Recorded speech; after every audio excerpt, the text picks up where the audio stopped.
And we're live right here from Pike's Public. We are every Monday night. Welcoming everybody to the audience digitally and physically. Everybody checking in as always on YouTube, on Twitch, on Facebook, on Twitter, on Instagram, everywhere in the digital audience. I'm sure the comments will be abundant as always. We're live right here from Pike's Pub in Southampton, 455 2nd Street Pike, right next to the Southampton Beverage in the shopping center. Come on by, stop by, have some fun. We got a 3 hour straight of sports talk, fantasy football talk, sports betting, Eagles, Phillies, national talk, you name it. Even our boy Ben Simmons is in the news. What else is new, right? I don't know if anybody's seen it, but some very, very interesting words for Ben with a kid. I mean, you call a kid, the P word, man. Come on. Like, what trash that is. Not like we're surprised, but Eagles get a fantastic win in Cincinnati, the whiteout game in Cincinnati, which was pretty cool. Jalen Hurts comes alive, 4 total touchdowns. And the question is, do we owe an apology to the Philadelphia Eagles, or is it like about time that they finally played the way we think they're going to play? Also, we'll talk a little Philadelphia Phillies. Is Juan Soto the answer? Looks like Bob Nightingale from USA Today comes out and says they are going to be in heavy pursuit of the soon-to-be free agent in the World Series right now, Juan Soto, but I think the Yankees are going to have other plans for that. We got our man Eitan Shander checking in about 7:45. You see him on Fox 29.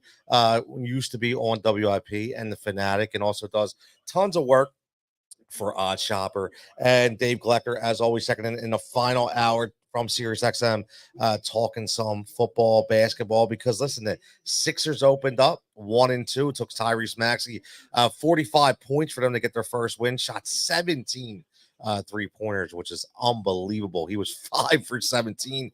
Not a great percentage, but look, went in the OT and he came out with the win. Came out today from Shams, the Shams bomb, no more Woj bombs. It's a Shams bomb that says that Paul George will be shooting up Wednesday for the Philadelphia 76ers. So we get one of our 2 superstars back. We'll see what happens from that point on. And we also got some Monday Night Football bets. We got a big game tonight. I don't know if it's a big game, but the Giants and the Steelers. Will Russ cook again? We're gonna look at that. We got 3 bets for that tonight. We also have the Pike's Pub bonus bet as well, and we'll also look at Week 8 around the NFL. More injuries. Stephon Diggs, another receiver tears an ACL. Looks like Christian Kirk now is gone from Jacksonville. A lot of things going on around in the NFL. A big Hail Mary in Washington, which is unbelievable, man. I know everybody has seen it by now, but they've seen the footage of the Chicago Bears safety just sitting there pointing and mouthing with the fans and why the play's going on. And all of a sudden, he's the guy who tips it into Noah Brown in the end zone. So miracle in Commander Land right there. So there's a lot of stuff to talk about. And as always, the comments are open. The call-in line is open. You want to get online, all you got to do is click on a link, call it in. All you need a phone. That's it. Don't need a camera. And your voice will be activated only. I'll put you on the air instantaneously as long as everything is copacetic. But as always, from Pike's Pub, make sure you're following Pike's Pub on Facebook, on Instagram, mainly on Facebook. And that's where they post all their entertainment and their food specials. They do have live entertainment here almost every single night. Got my man Frank is here playing Golden Tee. Maybe he'll make an appearance. We shall see. He left on me early last week. We'll find out. And again, we got Eitan about 7:45. So let's work right into what's up, Adam? We were right into the birds talk here. Obviously, I don't want to get into the long-winded conversation because it's been covered. It's been covered all day long, over and over and over again. I do want to cover one other topic as well, too. So before I get into the birds, sustainability in winning, in professional sports. We see a lot of teams every year, right? So how hard it is to win. And I think that we don't give the teams of yesteryear enough credit of how elite they actually really were. Right, to win year in and year out. I mean, obviously, the first one that comes to mind is you talk about the Chicago Bulls, right? The two three-peats, the last dance under Jordan, continue to win, right? You talk about the Atlanta Braves of the '90s, just year in and year out. Sustainability and winning, because nowadays that doesn't happen. Right, it's a lot of parity within, especially the NFL. I mean, look what happened. I mean, you talk about parity. You have the New England Patriots that literally. I mean, look, it looked closer than it was, but they dissected the New York Jets, man. They dissected the New York Jets, and I'll tell you what, man. If I'm a New York Jets fan, I'm entirely upset that I've taken the wool over my eyes when it comes to the whole Aaron Rodgers experience, because what's going on out there, it's just not good, man. It's just not good. They got a long road ahead of them. But I think they can listen. They got a lot of money invested in a lot of people. It just did not go the way they wanted to. And then they play, listen, they play the pity card and they give in to the demands of Hassan Reddick. And Hassan Reddick comes in. And what happens? Hassan Reddick gets paid. And did he do anything yesterday? No. Was he a difference maker? No. Again, this is what happens, and I want to talk about sustainability of winning in sports. So if you have a team, if you have an era, or an organization that you say has sustained the winning culture over X amount of years, who is it? Let me know, because I think a lot of people are looking past how good back in the day, how good the winning was. What's up, Jake?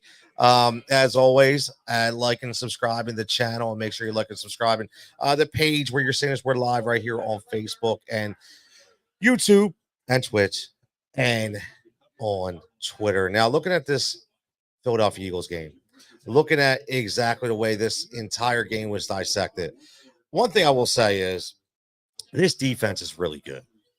Like, this defense is legit. And I know we were back and forth and we were talking over and over again, can we trust them? Listen, I mean, yesterday, right away, we were all looking at the same thing, right? We were all looking at the same thing, and we were talking about what's going to happen after that first drive. They methodically go down, they dink and dunk, they look like they're legitimately going against our defense with no issue whatsoever. We can't stop the third downs, and they scored. Jamar Chase does his thing. But then after that, they clamp down. After that, they change the tune a little bit. And, one thing that I've said all along, and I think a lot of people have agreed, is, the Vic Fangio experience is exactly what you're seeing right now. Okay, what you're seeing for the Vic Fangio experience is essentially a guy that's unrattled, right? He's unrattled. And what he does is he just sits there and he breaks everything down, and he does one thing that a lot of people don't realize, and a lot of people have always wanted people to do, and that's adjustments. Makes adjustments. Just because you see one thing out of Vic Fangio's defense doesn't mean you're going to see it again 2 plays later, 2 drives later, and that's what he does. Let me see. It's kind of like, it's the cat and mouse kind of game, and he won the contest yesterday. Right, he has these players balling out. I mean, listen, we can't say enough about Kason Mitchell. What an unbelievable draft pick he's been. Cooper DeJean, unbelievable in the backfield. Listen, he's not going to be perfect, right? But just to see the instinctual ability of this kid, that going up against a pretty lethal offense. I know they didn't have T. Higgins, but still, I mean, it's pretty easy to get starstruck out there with a guy like Jamar Chase and Joe Burrow.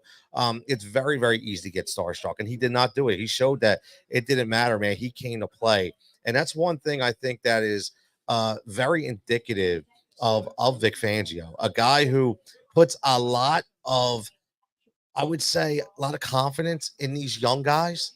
In and over a lot of guys. What's up, Adam? Checking in. My man Prince checking up. What's up, brother? Stopping in to say hi. Checking in. Yeah, Prince. I'm gonna get to some bets a little later for Monday Night Football. Talk about some basketball talk as always. Break down some fantasy talk. Looking at the waiver wire as always. So we're gonna get into that as well. my man Prince from WinDailySports.com. And again, make sure you're checking out WinDailySports.com for all your sports betting needs. You can use that code word HEAT, HEAT, and get yourself a 50% off membership for all the models for every single sport, where we're betting from, where we're looking at, where we're getting all our statistics and our trends from, as little as $7.50 a week or even $25 a month. Pretty good deal when you're looking at all these statistics. If you're a betting guy and you're betting these every single day, even if it's just NFL on the weekend, it's a really good deal. So getting back to the Eagles a little bit and the Cincinnati Bengals, I think we all I didn't have a lot of confidence going into this game, but I will, because I just wasn't sure. But I think something changed. I'm not sure what it was. Jalen Hurts, listen, 132 quarterback rating, 16 to 22, 36, and a touchdown. But any of that, I don't even care about that. The biggest thing is no turnovers. Did not turn the ball over. That's the biggest thing. When you don't turn the ball over in the NFL, you always have the ability to win football games, right? And that's one thing that he did not do. And that's one thing he did not do for 2 games. And going forward, he looked like a different quarterback this week. He looked more comfortable. He looked more locked in. He looked like he was having a little more fun. Even in essence, he had to get, he had a couple tush pushes. And listen, Saquon Barkley didn't even care. Right. A lot of people that talked about Saquon as not being a team first guy or a good guy in a locker room and things of that nature, especially out of New York, and we're just hating because they were mad because he left. Right. We all know that. But this is a team first kind of guy. I mean, you look at things on this team, you look at Smitty, man, I'll tell you what, go back and just look at that throw again, man. That throw and catch was a thing of beauty to the Devontae Smith. And who was the first person to go greet Devontae Smith?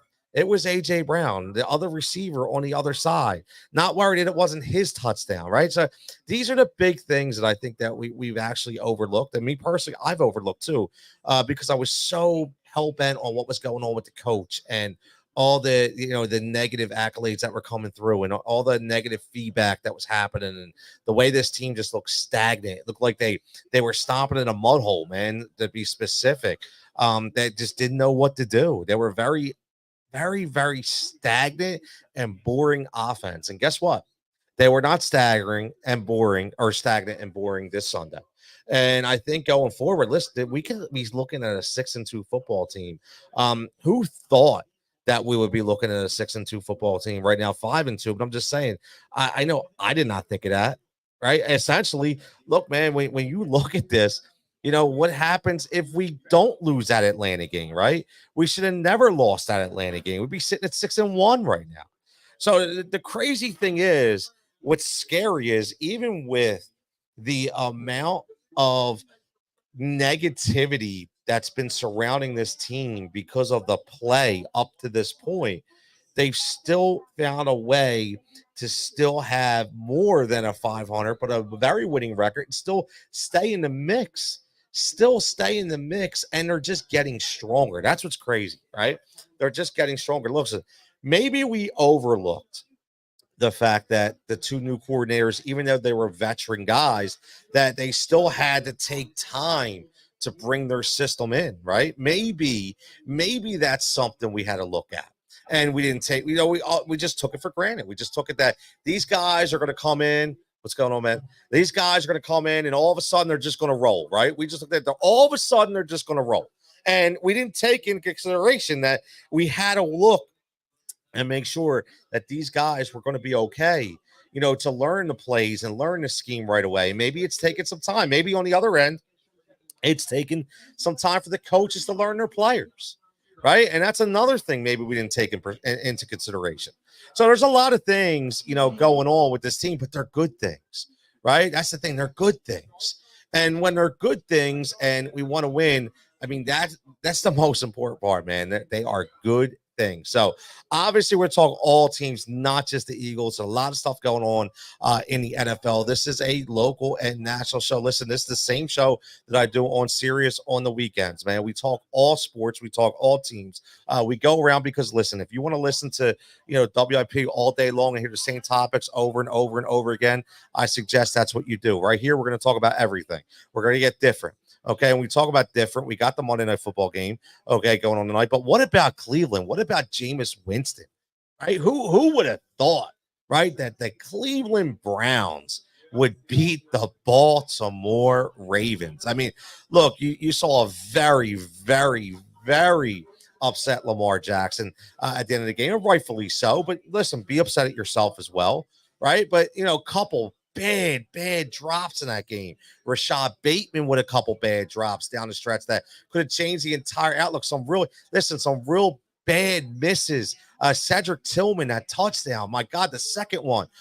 Look, Njoku, the first touchdown. You can't get mad at that, man. That was just a hell of a play. But look, there's something to be said. I mean, I hate to say it's because of injury, but I think we all knew that a change at quarterback needed to happen for the Cleveland Browns. And Kevin Stefanski is not a bad head coach. I mean, the 2-6 record is not indicative of the coach. This dude has got a quarterback that basically was shoved down his throat by ownership because they gave up so much to get this guy in Deshaun Watson, and he just did not live up to expectations. Okay. And everything that Kevin Stefanski did. I mean, there was even games where Deshaun Watson were basically like, no, like shook him off, walked off the field, like would not even run the plays this guy called. Right. So when you look at that, you got to say, okay, something's wrong. You got a Jameis Winston steps in, a veteran, 27 of 41, 334 yards and 3 touchdowns, man. Like, Cedric Tillman goes 799 and 2 Ds. And again, this is not the Baltimore Ravens defense of back in the day, right?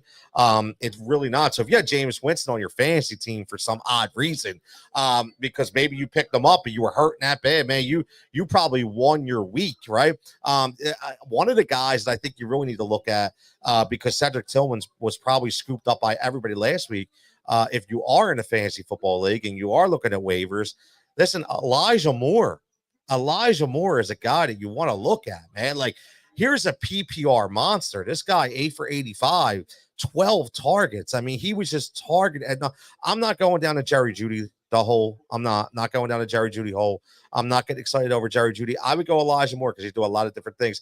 Kevin Stefanski is a very, very good offensive-minded coach. Okay, so they're going to employ a running system that's going to give you anywhere between 20 to 25 carries every single game. That's going to be split up between Nick Chubb and Deontay Foreman. Okay, and then what's going to happen is there's going to be some gadget games there from Elijah Moore. So that's a guy you want to pick up. Now, going over from the Baltimore side. Okay, going over to I have to understand why I don't know if it's the head coaches sometimes just they overthink things too much, but how in God's name does Derrick Henry only get 11 carries? You have the best big, powerful running back in football. And again, he only gets 11 carries. I don't understand. Like, when you have another team, okay, and your defense is very, very, very lackluster and cannot stop the other opposing offense, how do you slow them down? You keep them off the damn field, right? You keep them off the field. So I don't understand why we were throwing almost 40 times in this game. Again, I don't get it, man. Derrick Henry has to get the ball more, man. We were just talking about that earlier, showing that Hail Mary on the screen right now, man. You see the Chicago player sitting there jumping up and down, mocking the fans, man. No, that dude would be cut like tomorrow, like he was on my team, man. He got to get cut. He looks like a complete idiot, man. And again, getting back to this game, Zay Flowers with a big game. David Njoku on the other side with a big game. Rashard Bateman, very, very 1 for 28. I didn't understand that at all. He did have a couple big drops. Nelson Aguilar with a slant. 2 guys caught touchdowns in the NFL yesterday.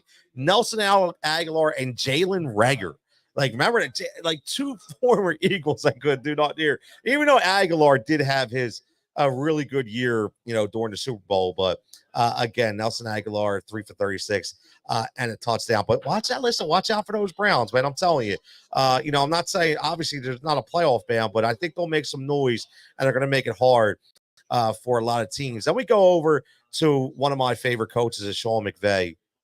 And we go over to the Minnesota and the LA Rams. And the Rams take care of business. 2 straight losses for Kevin O'Connell and the Minnesota Rams. But another coaching clinic put on. Okay, just a methodical type of offense. 7-7-7-9 straight across the board, scoring in every single quarter, doing the best with what he has.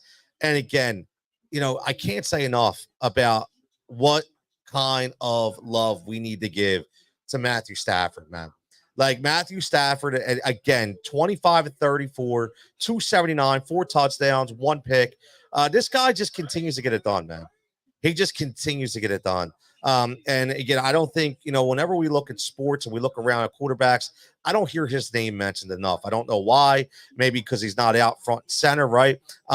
Again, but at the end of the day, this is a guy that always shows up and gets it done. And Kyron Williams, what can you say about him? If you have Kyron Williams on your fantasy team, man, this is a guy, again, we hit the prop on this over 18 and a half attempts. He had 23.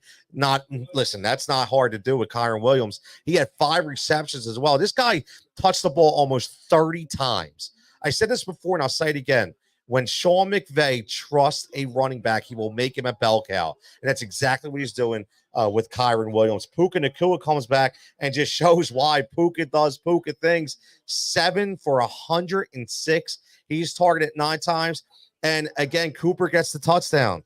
5 for 51 at Cooper Kupp, 8 targets himself, and he gets the touchdown. DeMarcus Robinson, the ageless veteran, 2 for 35 and 2 touchdowns. And Kyron Williams gets in from the passing perspective. So again, 4 touchdowns. And again, a really good defensive effort by a bunch of guys that are still learning how to play. And then when you go on the other side, you have to start, listen, you got to start looking at this. And I said this before, and I'm going to continue to say it. You got to look at your quarterback. And I don't care what you say, Sam Darnold's doing this, Sam Darnold's doing this. Can Sam Darnold be the guy to lead you in the playoffs? That answer to me is no, right? He's a serviceable quarterback, right?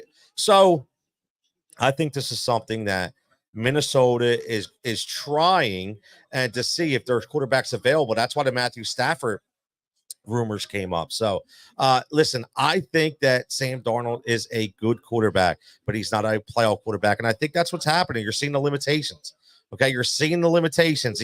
Justin Jefferson all day, 8 for 115. And then the next guy, how does Jordan Addison only get 3 targets? That's your number 2 receiver on a team. Now, we should see what happens when TJ Hawkinson, he just got activated on Friday. He will be back this week. We'll see what happens with him. So if you did stash him on your fantasy team, now is the time to get him off your IR spot and get him ready to roll. And then we go with, listen, could be the best team in the NFL right now, the Detroit Lions, man. The Detroit Lions. Adam checking in says the Lions are scary. They are scary.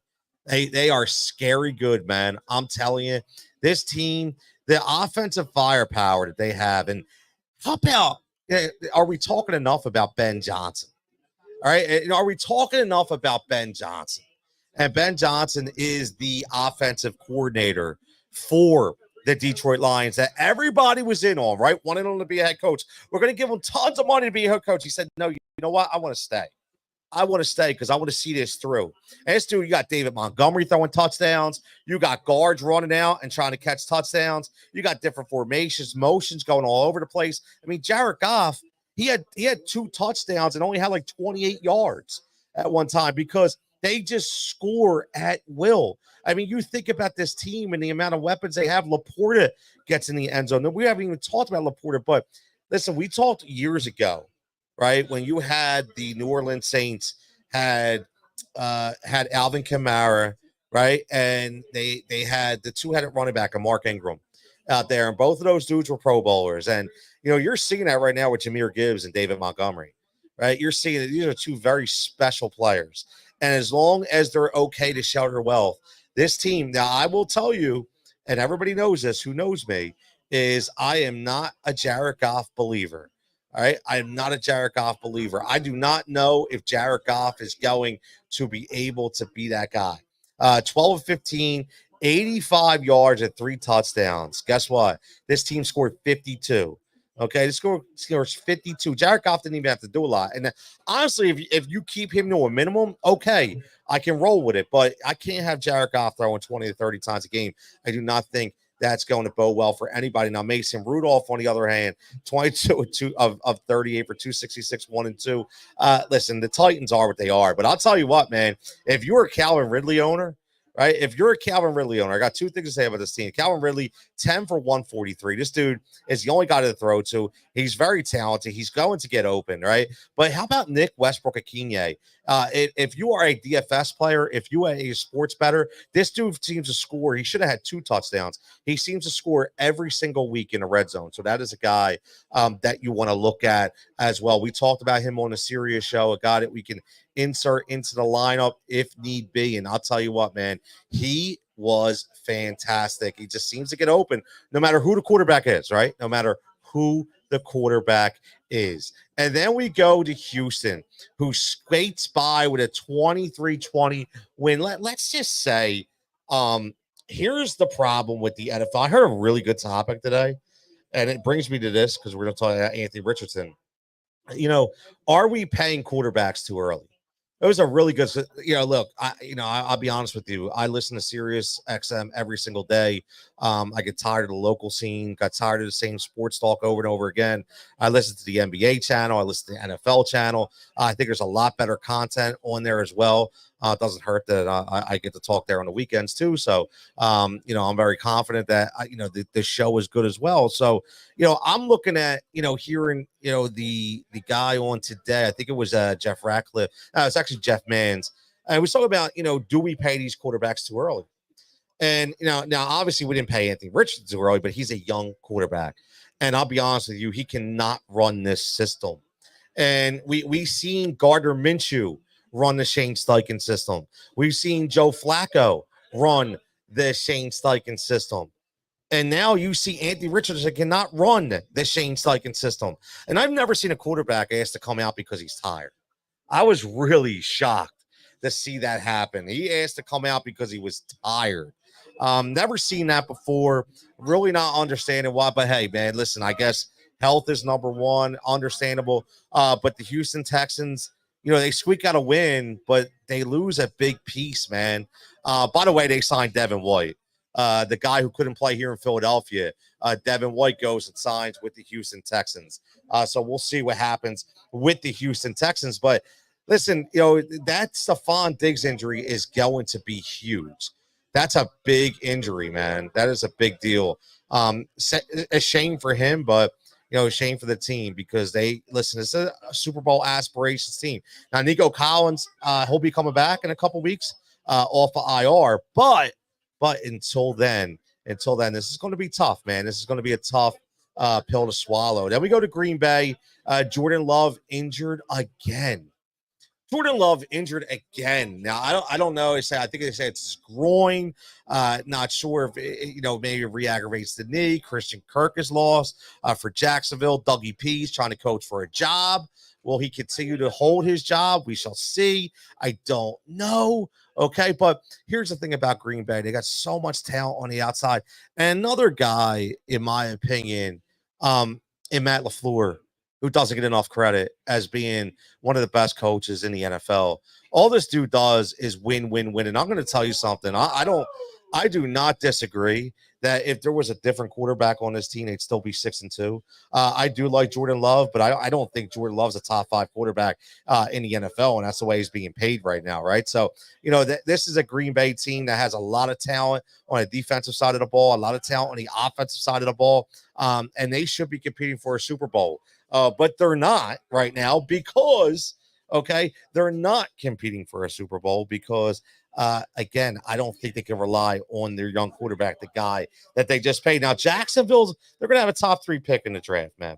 But they paid a ton of money to Trevor Lawrence. And I think, again, that's another guy who got paid who didn't deserve to get paid based on ability. He got paid on the market, right? He got paid on the market. Right. So I understand that as an ex-union guy. I get how the market is based and how you get paid based on the market. Okay. I understand that. But at the same time, right? My issue is these guys, as soon as they're up, they're getting locked up, and they really haven't accomplished anything. And I think it's a bad omen for the NFL. So we'll see what Jacksonville does. I think they want to listen. They probably want to trade the pick. They could probably get a haul for that pick and rebuild pretty quickly. But I think they are in the midst of a rebuild out there in Jacksonville. Then we go to Miami, Arizona. And again, we're going around the NFL right here, NFL Week 8, like we always do right here live from Pike's Pub right here, 455 2nd Street Pike right here in Southampton. Get down here. We got some drink and food specials. We got all the TVs all ready to go. We got a World Series Game 3 tonight. We got NBA card that we're going to bet on. We got an NFL game that we're going to bet on. We got all kinds of stuff going on. Numbers powered by our boys over there at WinDailySports.com. Use that code word HEAT, HEAT, to get that 50% off. And Arizona squeaks out a win here, 28-27. If you're a fantasy owner, the one thing you got to be happy about is to see Devon Achane finally back and healthy and producing. Obviously Raheem Mostert is a touchdown vulture, like he always is. He gets 2 touchdowns, but at least Achane gets in the end zone, one time on a passing play. Which look, I like the 8 targets. If you're going to give Devon Achane 8 targets, sign me up all day, man. 6 for 50 and a touchdown on 8 targets, while he also rushes for just under the century mark at 97 yards. So listen, man, it's going to be very interesting going forward because you had 10 carries for Devon Achane and 9 for Raheem Mostert. But what I did see multiple plays with both of those guys lined up in the backfield at the same time, which bodes well for those Devon Achane owners. And Tua comes back 20-38, 234, and a touchdown. Pretty efficient. Gets Tyreek Hill involved, 6 for 72. Doesn't get concussed, which obviously is a big deal. He's not wearing the Guardian helmet, but I watched him slide a little bit. I did watch him, put his body, to safety a little more than he's used to. So that is a good deal for him. Then our old guy, Jonathan Gannon, on the other side, pulls out the win for the Cardinals. Not a big Jonathan Gannon fan, to be honest with you. Kyler Murray goes 26-36, 307-2. James Conner in the end zone. Again, James Conner doing James Conner things. 20 carries, 53 yards with a 2.65 average. Yuck, right? But the youngster, Marvin Harrison Jr., 6 for 111, 7 targets. He's 95% catch to target ratio, 1 touchdown. We got Trey McBride hurdling people in the field, 9 for 124. So he did a fantastic job as well. So now you got 4-4 for Arizona sitting there. And again, man, look, as we move on, we got the New England Patriots who upset the New York Jets. We talked a little bit about that earlier. Again, man, that team is in shambles. And look, who would have thought that the New England Patriots and the New York Jets would be both sitting at 2-6 right now? Who would have thought they would both be sitting at 2-6? But it's real. It's real. Aaron Rodgers is not the guy that everybody thought he was going to be. He fooled me. Maybe he fooled everybody. This team is just not good. And the thing is, I don't blame the coaching. Robert Saleh was a sacrificial lamb. By the way, Robert Saleh winds up in Green Bay as a what do they call him? Like he's not an assistant coach, a consultant. He's going to be a consultant for Green Bay. Good for him. I like Robert Saleh, right? Jeff Ulbrich. Listen, or Ulbrich, you remember him for the 49er days, really, really tough linebacker. Thing about him, though, man, this is not his fault either. This is Aaron Rodgers' team. You might as well just make him the coach, right? When Aaron says it goes. I mean, it's as simple as that. But the problem is if you're not winning football games, there's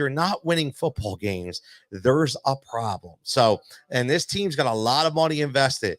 And I'll tell you what, man, it does not look good for that New York Jets team. It does not look good for Joe Douglas. It does not look good for that organization as a whole, man. They got a lot of interesting decisions to make going forward. So we shall see. And listen, Drake May doing his thing till he went out with a head injury, but again, still doing his thing. How about doing his thing before we get to the birds? How about my man Baker? doing his thing out there in Tampa Bay. I know they didn't win, but my God, they got nobody to throw the damn ball to. Somehow, some way, he puts up 26 points against a pretty decent Atlanta defense, man. Like I got to be honest with you, man. Like I listen. Everybody knows I love me some Baker Mayfield. I love the mocks get Baker 37-50. He threw the ball 50 damn times. 50 times for 330 and 3 touchdowns, and only two. Listen, he threw 2 picks, right? He threw 2 picks, which that's going to happen, but they barely ran the ball. So I'm really surprised that they came out firing like they did. Listen, I'm really, really shocked that they came out firing the way they did for 330 and 3 touchdowns. So, but again, Baker did what Baker normally does, and the recipient of that was Kate Otten. 9 catches for 81 yards and 2 touchdowns with 10 targets. So if you are a Cade Otten owner on your fantasy squad, man, you're cashing the ticket today. If you are a DFS player and you followed the model at Win Daily Sports and you bet and you followed the ladder for the bets on Cade Otten, you are a very fat pocket kind of guy today, okay? Because you won a lot of money. So Cade Otten won people a lot of money yesterday, okay? 981 and 2. Now, is that going to happen every week? No, okay? But this week, he was the guy. Now, I do still think that Jalen McMillan will be involved. So everybody to pick them up on the waiver wire for your fantasy team, just take a deep breath. It's going to be okay. Okay, 4 for 35. He had 7 targets. Once Mike Evans comes back, okay, in a couple weeks, he'll be back and he's going to need somebody to take away coverage, okay? And Sterling Shepard goes out injured in that game as well. So he kind of left him as like the only guy, him and Raheem Jarrett. Okay, so yeah, who the hell is that? I'm asking the same thing. So again, that's Ryan Miller, or like these names. Trey Palmer, we know him; he's been around, right? But this is the guys that Baker Mayfield is throwing to, and he almost came out with a win. But Kirk Cousins doing his thing out there again. 276 for 4 touchdowns, 23 of 29. 23 of 29, man. I am not I'm not a Kirk Cousins guy, but goddamn, man, this dude, Kyle Pitts gets involved, 4 for 91 to 2 touchdowns. Bijan, 6 for 31, 1 touchdown. The guy I thought was going to have the big game in Drake London only goes 4 for 34. But how about Darnell Mooney? 5 for 92 and a touchdown. Remember him in Chicago? He was the long guy, right? He spreads out the defense. He's the guy that consistently goes long. He's the guy that consistently says, you know what? I'm going to stretch the defense. And that's exactly what he does. So I do like the way that Darnell Mooney has set up for that team. And listen, Atlanta's got all the talent in the world, man. 5-3. And I'll tell you what, man, Raheem Morris, you see him on the sideline, man, like that is a dude who was pumped up, man. Like seriously, and that's what I love. Watching this team, man. I do. I'll be honest with you. Like I am a big Raheem Morris guy. I always thought that he would be, once he got that second shot to be that coach and be that guy. I'm pretty sure he is a Temple guy as well, a local guy. He has been fantastic. He's got those guys balling out there, man. And energy is infectious. Energy is infectious. I say that all the time. Energy is infectious. Then we go over out west. We got the Los Angeles Chargers 28-8. 28-8 over the New Orleans Saints. The New Orleans don't have a quarterback right now. Maybe Derek Carr comes back. I don't know. But one thing's for sure, those guys, Spencer Rattler and company, are not getting it done. One thing about the Chargers, and they're 4-3 right now, they're just winning, right? They're playing hard and they're winning. And I've always said this about a Jim Harbaugh-led team, right? We talk about that, and I know he's getting better, but Jim Harbaugh, the way he coaches and obviously he put his culture and his trademark on this team that, it is surely a team effort. He's going to play old school smash mouth football. That's what he's going to do. Okay. He's going to run and run and run. And if you look at this team, 30 attempts from the running position. Okay. 30 attempts. All right, 32 passes. I think it was a little more than expected. I think you're looking at probably 25 to 26 a game for Justin Herbert. But again, no turnovers. That's the biggest thing. No turnovers. And see, he consistently runs the ball. You know how you could tell that he's always going to run the ball no matter what? J.K. Dobbins was 17 for 57, which means his 3.35 yards per carry were terrible. Doesn't matter. He still kept running the damn football. That's what you do to keep the defense honest. And that's what Jim Harbaugh kind of team does. So, again, they win 28-6, pretty easy fashion out there for the Chargers. And then we stick out west because we got a couple more games out west before we start to recap the Birds game again. But you got KC 27 remains undefeated, even with Patrick Mahomes looking very pedestrian at best out there, throwing some very, very questionable balls. 27-0 over Vegas. I mean, look, Vegas just has no quarterback, man. Like, Gardner Minshew stinks. If anybody thinks Gardner Minshew is good, man, stop. Like, he is who he is, man. He is who he is. My man Mike checking in. What's up, Mike? Hope you stay on late. Just checking in. Big soccer game tonight. I like Mike. Good luck to the boys. I'll be on till 9. We got a bunch of stuff going on. Got stuff going on. Bar. I love it, man. I love it, man. But yeah, man, I'll be on till at least 9. We got Aton checking in. Frank. You all right there, Frank? You all right? All right. Brian down there again? Brian? Sneezing in his hand. No, don't keep him away from the microphone up here, man. Keep him away from the microphone. He was a star last time he was on the microphone, though. Look, see? People were talking about him for weeks, Frank. Go tell him about what the Eagles did good. Yeah, what did the Eagles do good, Brian? We want to hear. Look, he don't. Yeah. Oh man, so Kansas City get back to this could be fun. This could be fun. Let's get back to Kansas City. Mahomes goes 27-38, 262, 2 touchdowns, throws a pick. Very ill-advised pick. He was hit, but still, man, this is not the Patrick Mahomes that we're used to. And think about God, it still keeps running the ball no matter what. How about Kareem Hunt? 21 for 59, barely 2.8 yards per carry, but still running the damn ball, man. Like, a lot of NFL teams need to really take heed of this, man. Run the damn football. Keep the defense honest, right? That's what it's all about. Run the damn football. So we look at that. We got Travis Kelce. He finally gets in 10 for 90, 12 targets. Xavier Worthy gets 8 targets, right? So listen, D-Hop, everybody, he only has 3 targets, right? Listen, D-Hop is who he is. Okay, he's a guy that's going to get you a first down. He's going to guy that's going to get you a really tough catch. But to think he's going to get 7 to 9 catches every game and start breaking away, that's not his game anymore. But just his presence alone is going to help this football team. So I'm not even going to break down the Vegas Raiders. Do we even have to? There's really no stat that we even like on that team, right? Max Crosby, shout out to him, who just continues to play no matter what. I mean, literally just continues to play hard-nosed football, even though he's on a terrible team. All right, terrible team. Then we got Buffalo taking on Seattle, which I thought this was going to be a bigger game than it was, but it really wasn't a game at all. 31-10. Listen, Geno Smith, no DK Metcalf, right? And it showed. Listen, the defense just shut them down, man.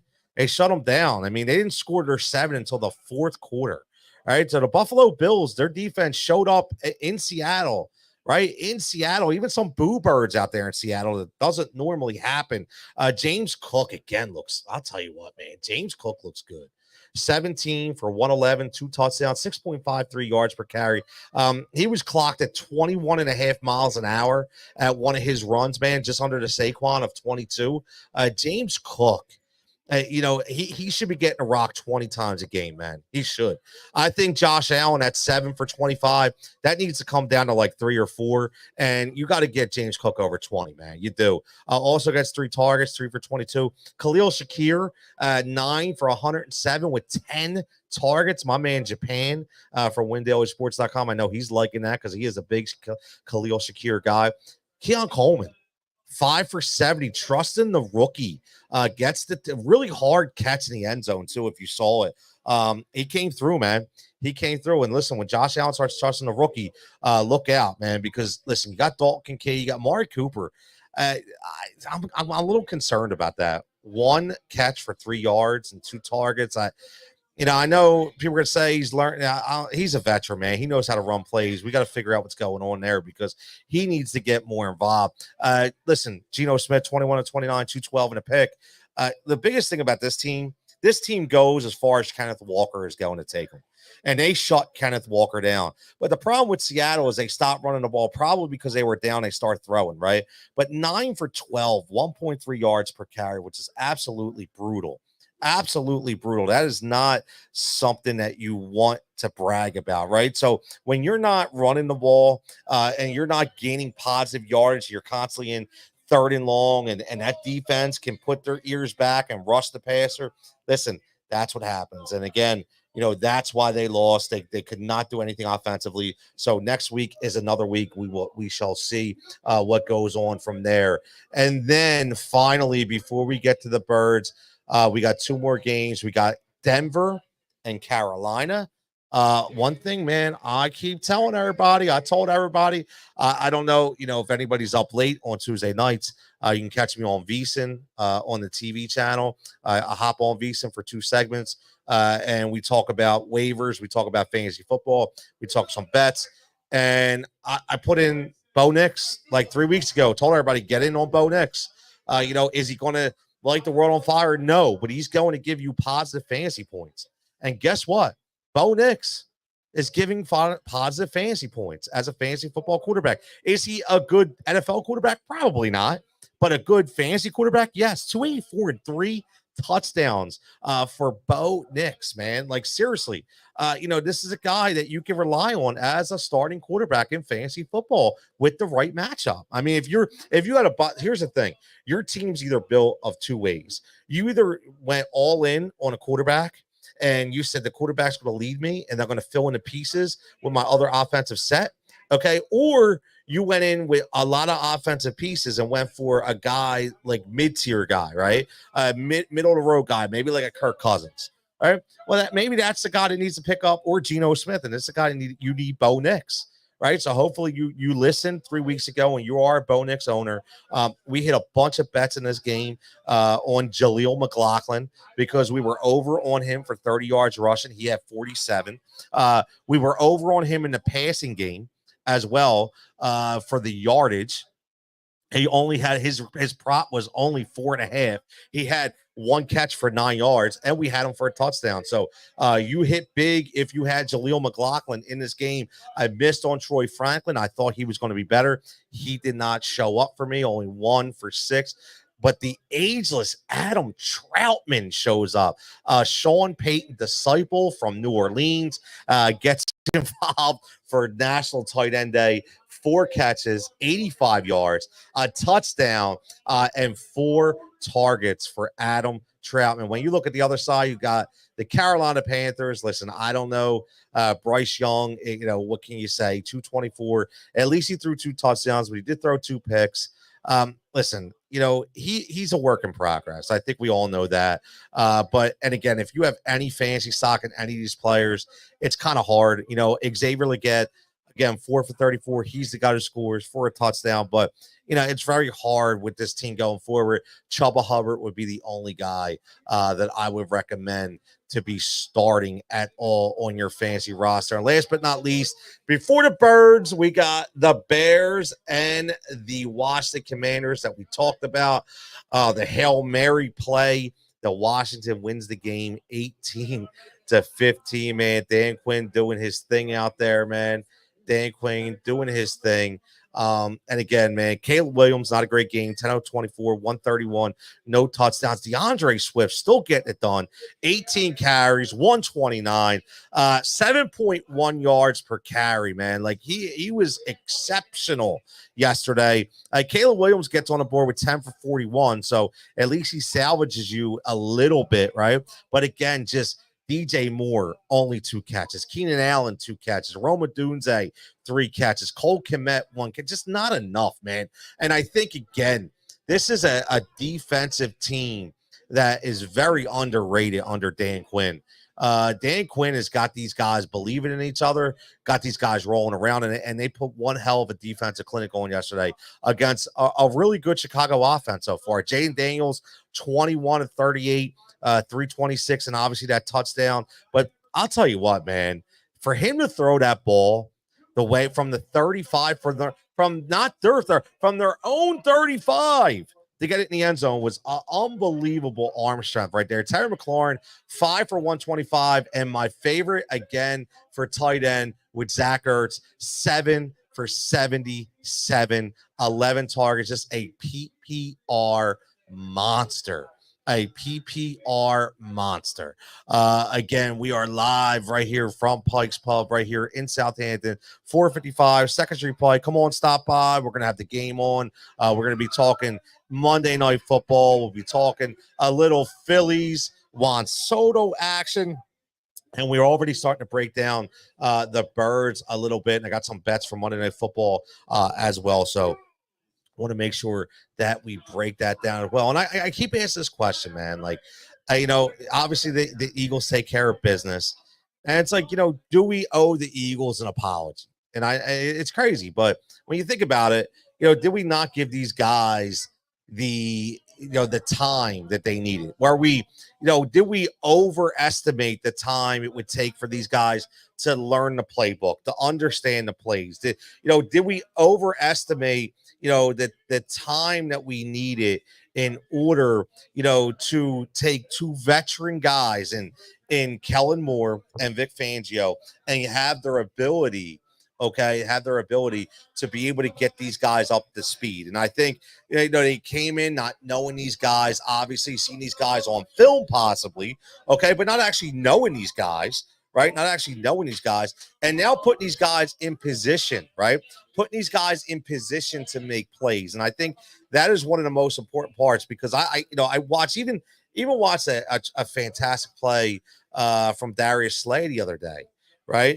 Breaking up a pass in the end zone. So, that's not always Darius Slay like, right? We could say what we want, but Darius hasn't always been the guy. Now, I will say this offensively, something definitely changed. I'm not sure what it was, and for the good, right? For the good, a positive way. Something definitely changed, and I'm not sure what changed, but all I know is this team looked completely different from the offensive side of the ball. Completely different from the offensive side of the ball. So that is one of the biggest takeaways I take from this game. You had an efficient quarterback. You had a quarterback who was playing out of his mind, when it comes with the legs. Oh, and by the way, throwing across the middle again. He's really fallen in love with Alcantara from the tight end position. So I definitely like that. Saquon still gets his 22 carries, right? That's the thing, and effective too, right? And effective carries. We're talking Saquon. We're talking a 4.91 yards per carry, 22 for 81. So, and Jalen Hurts, 10 for 37, 3 of them for touchdowns in the tush push. Listen, A.J. Brown still getting his 5 for 84, right? Speaking of that, for all you sports bettors out there, I will tell you this, man. Know why you understand the way Vegas understands where to put these lines at. A.J. Brown, every single week, his receiving prop will be over 5.5 catches every single week. And I'm going to tell you right now, he's either going to wind up with 5 catches or he's going to wind up with 7 catches. Okay. And again, they know it. And they know the odds are that it's going to be 5. Okay. Which is why it's always a 5.5. Okay, so again, this week, 5 for 84, right below that line, which is the betting line at 5.5. Great, Grant Calcaterra. Listen, 3 for 58. Okay, Calcaterra. I'll tell you what, man. This kid, really good blocker too, by the way, and that's what I like him. Jack Stoll gets involved, right, with a target, 1 for 6 yards. Had a tremendous block on a couple of those runs, man. A tremendous block. So C.J. Gardner-Johnson gets involved, with the pick. And again, like you have to look at defense too. Look, Zach Bond again, 11 tackles plus assists, man. 7 total solo tackles and 4 assists. Reed Blankenship with 7. Nakobe Dean with 7. 1 for a loss. Cooper DeJean with 3 and a tackle for a loss, man. So, no sacks. Joe Burrow is not, listen, he's not an easy quarterback to sack because he's so big, right? Actually, you did get, I'm sorry, towards the end, you got Nolan Smith and Milton Williams. He's going to have a sack to equal 1 sack, right? So they team up for a sack. But Joe Burrow is not easy to get down. Dude's like 6'4", 6'5". He's a big dude, man. He is not easy to get down. So, listen, they take care of business, man. That's the biggest thing. They take care of business. And, as we go into to this week, we start looking and we start saying to ourselves, Jacksonville, we could peel off a couple more wins. And this could be finally the point of the season where we start getting excited a little bit again, right? We finally start saying, look, I'm going to temper the expectations, but I also know that this team is in a much better place now, than it was last week or the week prior, right? So I think that's the most important thing, that we come out of this game. And again, knock on wood, man, we come out of this game with no injuries, right? We come back with no injuries. We know the injury to Mailata, right? We all understand that, but we come out of this game with no injuries, and that's a big thing. Let's continue to be healthy. That's the most important thing. Continue to be healthy, and I do like the way that this team. Listen, man, we all said that what happened with Sirianni was going to be one of two things. Either they were going to rally around them, or it was going to work against them. And guess what? They rallied around him. And I think it's worked, man. It really has. It's worked. And, I'm looking forward to it, man. I'm definitely looking forward to it. Definitely looking forward to it. Let's shift a little bit before we take a little break. Let's shift a little bit. And, I want to leave this for everybody thinking a little bit about the Philadelphia Phillies. I do. I want everybody to think a little bit about the Philadelphia Phillies. You out, man? All right, brother. Yo. Yeah, you too, man. Be safe. So again, Philadelphia Phillies, we saw the press conference, we got involved about, the Juan Soto thing. Now, I said to myself, I'm not in on, I don't think they're going to be in on Juan Soto, right? I didn't think it would be possible, my own opinion. Then last week, a good friend of the program, Jim McGinnis, comes up here, and he's going to he'll come up in a little bit too. We'll spit off some more Phillies talk, and he talked about how we can get involved in this with numbers coming off the books, and after next year, right, in 2026. So it could be something. And then Bob Nightingale comes out today from USA Today and says, "Yo, no, hold up, the Phillies are going to be huge suitors for Juan Soto. They're going to press the needle for Juan Soto." So the question I have for everybody is, Juan Soto, the answer is are we rebuilding the Washington Nationals here in Philadelphia and putting Soto and Trey and Harper back together again, right? Is this the answer? Is Juan Soto the answer? So again, we can answer so many different ways, man. So many different ways. Listen, I can't see how we cannot be excited if we were able to land a guy like Juan Soto. One of the biggest things, both, right? That they both have the same agent, right? When you already know an agent, Scott Boras, that's a big deal, man. When you already understand how you can work within the Scott Boras system, right? That's a big deal. That's a big deal. So knowing that they already have that edge, man, it's huge. Listen, it's not going to be easy, right? It's not going to be easy. I mean, you're talking about the New York Yankees, especially if you see what's going on with Aaron Judge right now in the postseason. Right, you have to look at that as from the Yankees' perspective and say, "Yo, man, they might have to look and say, no, we at all costs we cannot let this guy go." Right, but just remember something. It has to do with the player as well. But I can tell you this right now: Juan Soto is not Bryce Harper. Right, so if you think Juan Soto is going to take a Bryce Harper kind of deal, you're sadly mistaken. Juan Soto does not care about the win. Juan Soto cares about the money. Okay, he's Manny Machado, in my opinion. He wants the cash. Okay, that's what he wants. He wants the highest offer. So guess what? If the Yankees bid $655 million and the Phillies bid 654, he's going with the Yankees for 655. He's going with the highest bidder. Okay, so it all depends on the way they want to work it and if they are willing to go up to that number because it is going to be a very very big number. But look, we're going to take a break for about 5 to 10 minutes. We're going to come back with some more Phillies talk, and then, like I said, we'll get into Monday Night Football. We got Aton Shander checking in at 7:45. We're going to talk some bets there. We got Dave Gleckner checking in at 8:15. We're going to talk some more bets. We'll talk about NBA. We got a big game tonight for the Lakers and the Suns that we can bet on. Obviously, we got a Utah game that we're going to bet on, like Walker Kessler in that game a lot, Keontae George in that game. We're going to get into some bets as well, like we always do, powered by WinDailySports.com. So again, live from Pike's Pub. We'll be back in about 5 minutes.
And welcome back. We're live right here, back again at Pike's Pub, like for the second hour, second segment. We're going to go about 30 minutes, and we're going to talk some real good sports betting with our boy Eitan Sander from Fox 29. Hope you on with me, checking out some Monday Night Football action, some NBA late game action, and then, as always, my man Dave Gleckner finishing up the show from Sirius XM. But right now, man, we're getting some Phillies action, man. We got some Phillies talk right now. Phillies talk with Jimmy Mack. Jimmy Mack joined me last week, man. He brought some really good information, and he's back, and he's got some really good information when it comes to numbers and contracts and who's available for the Philadelphia Phillies. And Jim, we were talking about last week, we were talking about Juan Soto, and now it came out that the Phillies are looking like, look, take it for what it is, right? But Bob Nightingale says they're really going to pursue that Juan Soto. And you were the first one last week that said this can be, and I'm like, no way. And then you start talking numbers, and you were running some numbers. So just for Juan Soto, is he the answer for the Phillies? Well, number one, he's the easiest, best answer. Okay. So, if you want to really revitalize the lineup with one guy, well, then he's the answer. Now, obviously, you're going to be bidding against the Yankees and probably 4 or 5 other teams, at least initially. Yep. To put their feelers in and see what the market looks like.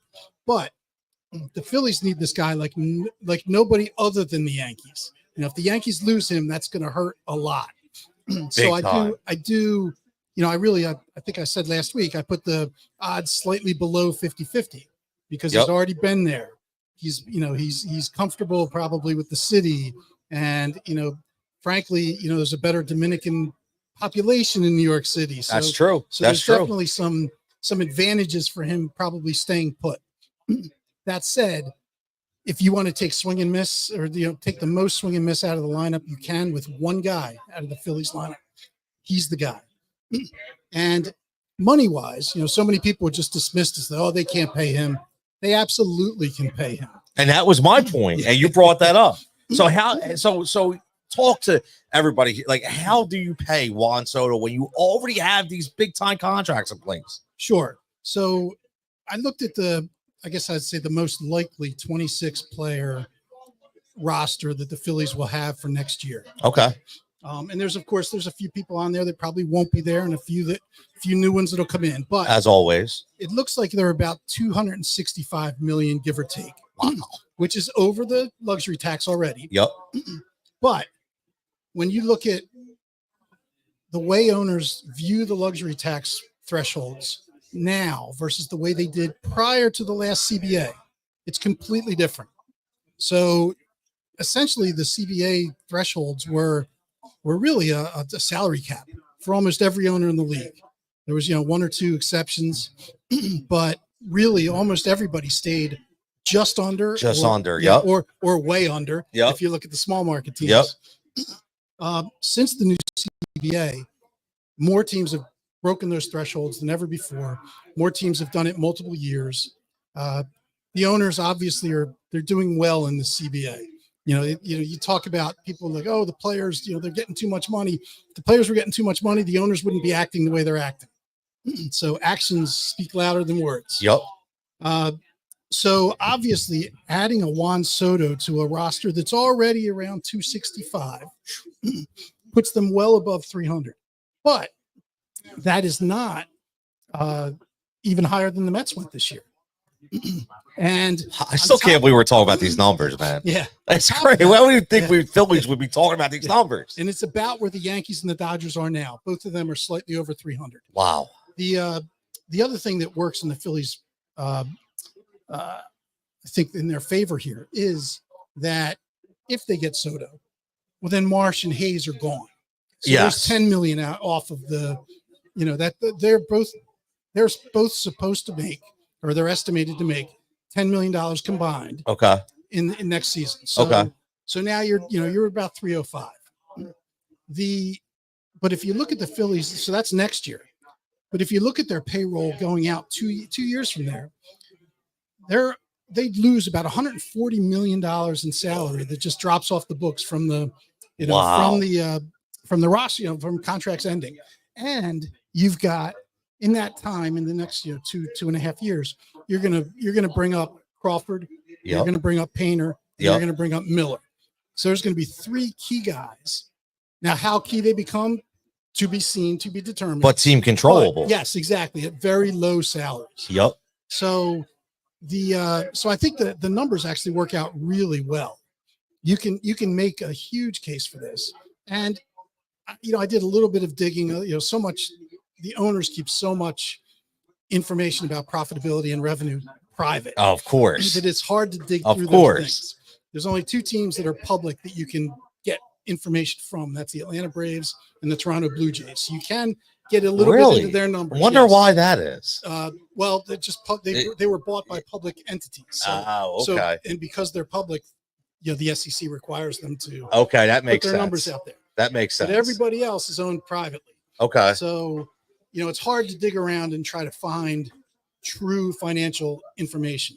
But I did find a very interesting article in the Sports Business Journal where Stan Kasten, who's an executive with the Dodgers now. I was just say that name sounds familiar. He was a longtime Braves executive back in their heyday, but I think he's been working with the Dodgers now for a while.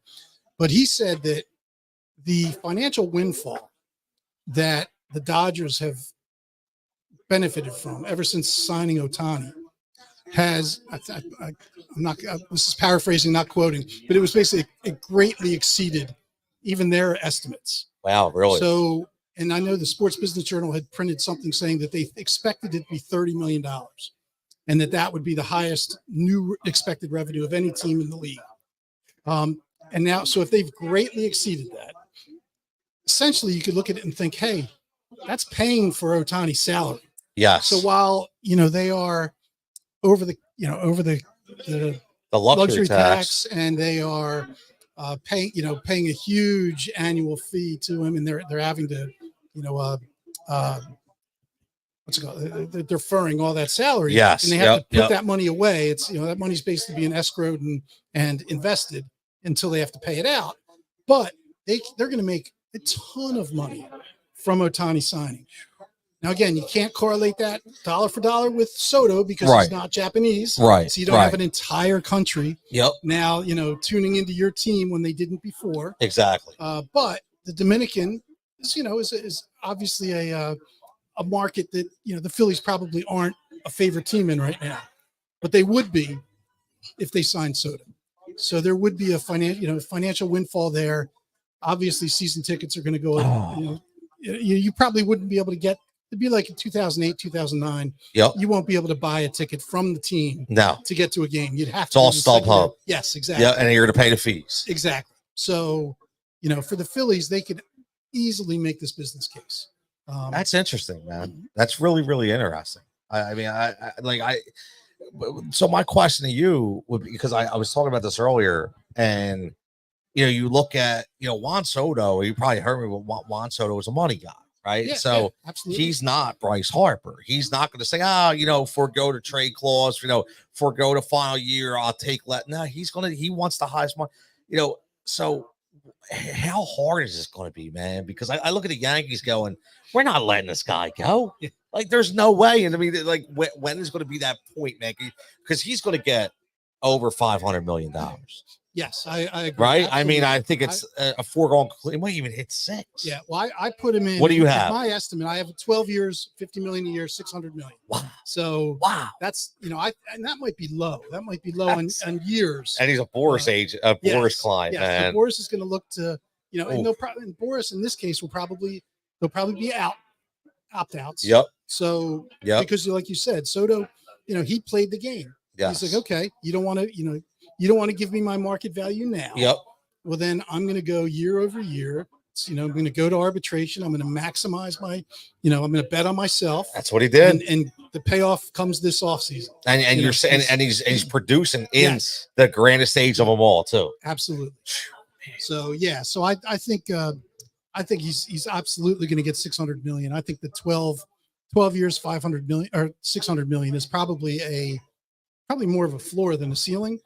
And where I think the Phillies fans can have some hope is that, the Yankees are spending more now than they have since George passed. Yep.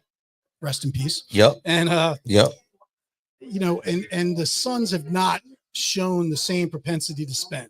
So they're probably already a little bit in uncomfortable territory. Remember, it took them a while to give Judge that money. Exactly. And look what's happening now with Aaron Judge. Exactly. So there's two things with that. What's happening with Judge is that, number one, it may make them realize we have to lock up Soto even more. Yep. Because that's what I was saying earlier. If Judge is doing this with the protection that Soto provides, oh my gosh, we need him. We can't lose him. But it also, again, has them in uncomfortable territory. Like, they're already at the territory the Phillies would be in if they signed Soto. Yes. So they're going to be talking about, they're going to be talking about Steve Cohen and beyond territory, which they've never shown the interest in getting, So now, obviously, we're going to have to go against Cohen too. Obviously, Steve Cohen's going to want him. Yep. And they got Verlander coming off. They got Scherzer coming off, right? So they got the money. Exactly. And even if they weren't coming off, Steve's got the money. He doesn't matter, man. Like, it doesn't matter. That's crazy, though, man. Like, I still can't believe we're sitting here having a conversation about the Philadelphia Phillies spending 30, spending $270 million. Yep. Like, I never thought we get to this time, man. It's crazy. It's crazy. Yeah. So, but you did some other research too with some other players that are available, right? Yeah. So I did look. I give Jim Bowden his props. Jim Bowden's the man. He's the first one who put out a list of prospective free agents for this year with estimated deals. That's a lot of research there. Yeah. That's a real writer. So I looked at a whole bunch of other potential players, people that the fan base has said, hey, we're interested in. Okay. And for me, if we don't get Soto, the fallback option is Jerks and Profar. And the estimate for Profar is really under $15 million for 3 years. So it's basically a $44 million deal over 3 years. And he would be certainly an upgrade over Hayes and Marsh. He's a guy who does not have that much swing and miss in his game. No, he doesn't. Has a great batting eye. He walks a lot. Solid hitter, 20 plus home runs. So I think, that would be a good fallback and certainly an upgrade, but not obvious. You're talking about an exponentially better player when you talk about Soto. So it's not even close. And, one other thing too, is that, we touched a little bit about the Yankees and what they would do, Steve Cohen and what he's going to do. The Dodgers, you have to worry about too. It's crazy. The Dodgers are going to be better than they are next year because Ohtani will pitch. Oh my God. And, there's another top Japanese pitcher that is going. Yes. Let's put it this way. It's not 100% sure he posts this year, but he is likely to post. And he is going to go the Ohtani route, which is come in as almost like as a drafted player, meaning, he's not going to be able to get the big money that Yamamoto got because he hasn't put the years in Japan yet. He's only 21 or 22 years old. He's another 100+ mile an hour fire thrower. Wow. He has an ERA of under 2. Oh my God. And he would be like Ohtani, meaning the first 6 years of his career, he's going to be incredibly cheap. So for the Dodgers are probably going to get this guy. Oh my God. Because they get, they're getting every other because they're getting Japanese star. Wow. And it's close, obviously it's 6 hours closer to home than coming to Philly would be. Right. So I think you have to expect that if he comes, he signs with the Dodgers. And if that's the case, now the Dodgers just got a lot better because starting pitching is the one weakness you could point to. They don't need to get a lot better. Right. This is the crazy but thing. If you can get a lot better cheap as heck, then you're going to do that, right? Wow. So see, that's the stuff that, I look at, like just specifically about Profar, right? You look at it again. We're talking Phillies talk with Jimmy Mack here live from Pike's Pub, 255 Second Street Pike. Get on down here. We got some more. We got about an hour and a half left talking all things Phillies, NFL, NBA. Got Aton coming up shortly. We got Dave Glecter coming up a little later. But you talked about Profar, and one thing that scares me is all that talk about Bryce Harper wanting the extension earlier in the year, right? So it makes me think, like, will the Phillies say, you know what, maybe we just go to Profar route. We say, you know, that money that we were going to put into Soto, we're just going to give that to Arca. That, you know, because I don't think they're going to do both. I don't think so either. But and they're both the same agent, exactly, which is interesting. Yeah, I agree. Now, the fact that they put Bryce off an entire year already from his interest, I think if I were John Middleton, I'd be looking for other ways to make Bryce Harper happy. Yes. You know, they've talked, you know, some players are now getting ownership in teams. So I'd be looking at that route with Bryce. Yes. And saying, hey, instead of me just giving you money at the end of your contract when, you know, you don't know how you're going to perform, I don't know how you're going to perform. You know, the last big extension we did before we had to do an extension was Ryan Howard, and that didn't work out so well. Wow, that's true. That's true. That's true. You know, it's like, hey, why don't we talk? You know, I'm pretty sure he can't be an owner while he's a player, but let's put some feel, you know, some thought around. Yep. You know what you're going to do in this organization after you retire, and let's see if there's some equity here for you. So that's what I expect to happen. And I think Bryce would probably be very happy with that. In fact, happier than, you know, an extra, I don't know, 15, 20 million a year for 3 years. Yeah, you know, I think you're right. I do. I think he's that kind of player that would definitely be happy with something like that. You know what I mean? I think so. I do. That's the only thing that scares me. Like I said, though, it's like, you know, because I don't want that to be a hindrance. You know, because I don't want them to look and say, oh, you know what? Looking at these guys, you know what? We don't want to go above and beyond. I don't know how Don Bro looks at that because he is an old school guy. But I do think he's smart enough to know that we need a move like this, which is crazy. It's crazy. It is, but you look at the competition. Look at the two teams that are still playing. Yes. They have multiple, you know, $300+ million guys, more than the Phillies have. Yep. The Phillies have 2, and they have 4, I think, the Dodgers. That's crazy. Yeah. That's crazy. Well, actually, no, Freddie's not a 300 million, but he's high dollar. So they have 3, both teams have 3 $300+ million contracts on their books with other high priced talent around them. Man, it's going to be another fun off season. I can already feel it, man. You know, it is. I tell you what, man, it is nice to have, like, when you know every year you're going to be in the thick of it. Like every year you're going to, like all those years, that's what the Yankee fans felt. They always knew they were going to be in the thick of it. You know what I mean? Now that's where we're at. That's where we're at. And you know, look, man, something's got to change. Something's got to give. And the more people talk about it, man, the more I want it. The more I want it, man. I hope it happens. I hope it happens. That swing needs to be here in Philadelphia for sure. Definitely. So you're like, you've done this research and you are a very, very educated baseball guy.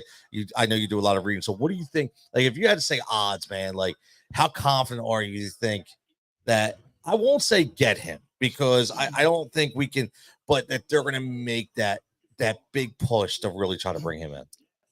Oh, I think they're all in. Wow. So I think, you know, there's, it's not an if. Okay. You know, it is, you know, Middleton will make a very serious play. You know, when I was researching Soto and Ohtani and the impact it made, I actually came across an article. I'd never seen this before, but they actually said Middleton actually offered Yamamoto more money. Yes, I did see that. Than the Dodgers did. So that was surprising. I knew he made it. I knew he made an over $300 million offer. I knew it was extremely competitive. Yep. But it was the first time I saw it in print that it was actually more money than the Dodgers offered. So that's crazy. Yes. And he still went to the Dodgers. Yeah, which, you know, because you know why, right? Yeah, exactly. And you know, with Sasaki, if he posts, I think Middleton should again make a very big pitch. Now, obviously, you're just pitching the team in the city at that point. There's no money, really. The money's the money for everybody. Right. It's the same price. Yep. But you know, we need to make Japanese players think of the Phillies. And, you know, you're going to have to, you know, with a Middleton, you might have to go a little above and beyond. I remember Kevin Brown's contract. Years ago. Yes. Had the first one where he got to use the team jet. Yeah, oh my God. For travel a couple times a year. Brown. Yeah. With these Japanese players, we may have to do things like that where we like, hey, John, your jet's going to be in Japan for the next 2 weeks. I love it, man. Dude, you just brought up a great name, man. Kevin Brown. Holy crap. That's going back in time. Yep. That's going back in time. So what's your thought of the World Series so far, man? Like, I mean, you talked about Freddie Freeman, man. Like, what? I mean, that couldn't happen. Is there a nicer guy in baseball than Freddie Freeman, man? I just like, and obviously he's played for 2 teams that I don't really want to root for at all. I know, but what a dude, man. Yeah, what a great guy. A tough year for him and his family, big time. So happy as I can be for him. Yep. I'm not rooting for either the Yankees or the Dodgers, but no, happy that Freddie had a moment like that. I mean, he's he's just become immortal. Like that'll never ever be forgotten. Never goes right over to his dad. Yep. And then and like I brought this up last week too, but what people don't understand is how much treatment he has to get on his ankle just in order to play. Exactly. Like 4 hours worth of treatment just to be able to play a game. Like this dude is all in, man. Like listen, man, I was so excited. Like I was just watching as a fan. Like I'm taking everything away, even though I don't like the Dodgers. I'm just watching as a fan. And when he hit that, I was like, wow, this is like Kirk Gibson-esque, except it didn't win like a series. You know what I mean? Like you watch Kirk going around, like going like this with the torn hammy, right? But I mean, you just knew instantly it was gone. But that team is so powerful, man. Like, and to see what Aaron Judge just falling off a cliff right now, man. The Yankees got to be scared, man. They got to be scared. They do. And the one advantage you thought the Yankees had coming into that series was starting pitching. Yes. And the Dodgers, 2 starters who, again, they're 2 best starters. We'll see what happens tonight. But, they really held the Yankees in check. They really did, man. They really did. I mean, what's the Japanese guys? Is it Yamamoto? Yamamoto, yeah. I mean, like he's 1 hit. Oh, yeah. Soda home run, but 1 hit. Yep. I mean, some of his pitches look unhittable. Yeah. That drop and tail and fastball. Like, how do you even hit that thing, man? Like, I have no idea. It's crazy, man. It's crazy. But listen, it's been it's been exciting. And I guess one thing I could say is it has proved that money can get you to the big dance, right? These aren't 2 teams that brought up a bunch of young talent. They've paid for a lot of talent, and guess what? They're here. So, it is showing that can work. I mean, it's killing the small market teams, right? But like Oakland and Chicago and Colorado, who will never be at that point. But yeah, man, Juan Soto in pinstripes. I'm getting goosebumps thinking about it already. I really am, man. This is gonna be a fun off season. It is. I keep hearing a commercial, you keep hearing Topper talk. And one thing I want to ask you this, Jim, before we go to break, but I was talking earlier about sustainability in winning, and I was saying how much like parity is within across all sports, but how elite teams were back in the day, like the Atlanta Braves, even though we hated them, right? But just the sustainability of winning every single year. Like, you don't see that nowadays. That's why we're watching different teams and playoffs and Super Bowls and play. But like, think about, like, for me, it was the Bulls, obviously, and it was the it was the Braves. But any teams come to mind back in the day, you think about and say, man, they've sustained even for like 3 or 4 years. I mean, going way back, Edmonton Oilers. There's obviously, and talking about hockey, the Islanders. Yep. There was a whole bunch of hockey dynasties. There was. But again, not anymore. Nope. Now that player movement is a little freer, it's harder to keep teams together. It is. So it really, really is, and not just not just from a money aspect too, like just from like a mental capacity, right? To keep everybody together for that long, like on the same page, like you talk, like those Braves teams. I look at some of those personalities they had on that damn team. I mean, listen, who was it? Bobby Cox and Leo Mazzoni, right? I mean, remember Leo was the rocking guy, would always be rocking in the clubhouse, right? Like, but just watch a lot of those personalities on that team be like, how can they all commingle for that amount of time? I mean, it is amazing. I think we overlook that. I talk about this all the time. I don't think we look back enough. We're always so focused on the now, but we never look back enough at how elite some of these teams really were. I mean, goddamn, I don't know if you're a big basketball guy, but I'd say, like, what those Jordan teams did, man, you cannot disparage any of that or take any of that away. I mean, it was so unbelievably dominant at that time. I mean, it's just crazy to me, man. It is. It is. And Jordan, I mean, so I'm not as big a basketball fan as baseball. Okay. But definitely a fan. And, I mean, if Jordan didn't have his 2 years. Yeah, 2 year. Yep. I don't know what you want to call it. His sabbatical or whatever you want to call it. I guess you could call him a trailblazer. Yeah. Bringing betting into sports before. Before that's time. Right. That's right. You're right. Absolutely. But I mean, think about it though. If that had actually happened, I mean, Olajuwon would have no rings. Yep. I mean, it's already Karl Malone has no rings. Barkley had no rings. All these great NBA all-time great players have no rings. Ewing, another one, because Michael Jordan. It's crazy, man. It's like what was it? Rudy Tomjanovich. I was like, Rudy Tomjanovich needs to thank Michael Jordan because Rudy Tomjanovich would have never won a freaking NBA championship, right? That's right. If Michael doesn't leave, and I mean, look, the list goes on of Reggie Miller, like you said, Patrick Ewing. I mean, the amount of guys that had to go through Jordan that just couldn't do it, man. It was just crazy, man, just crazy. But Jim, we're gonna take a break for a couple minutes. We're getting ready for Aton, but man, look, I thank you again for joining us again and thanks giving us some fantastic information. And man, I can't wait to be talking to you about with these Juan Soto negotiations, man. I can feel it's going to be fun.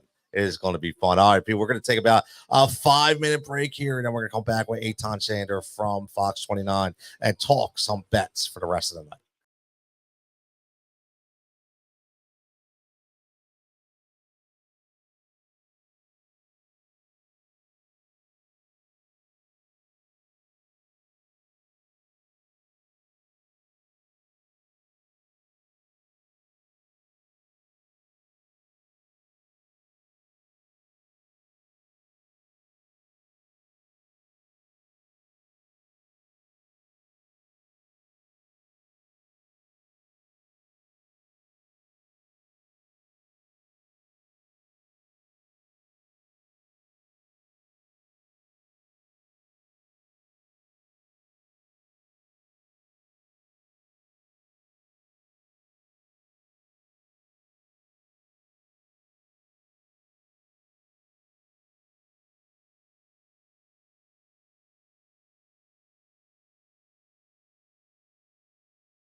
Are back here live from Pike's Pub. As always, 455 2nd Street Pike, right here in Southampton.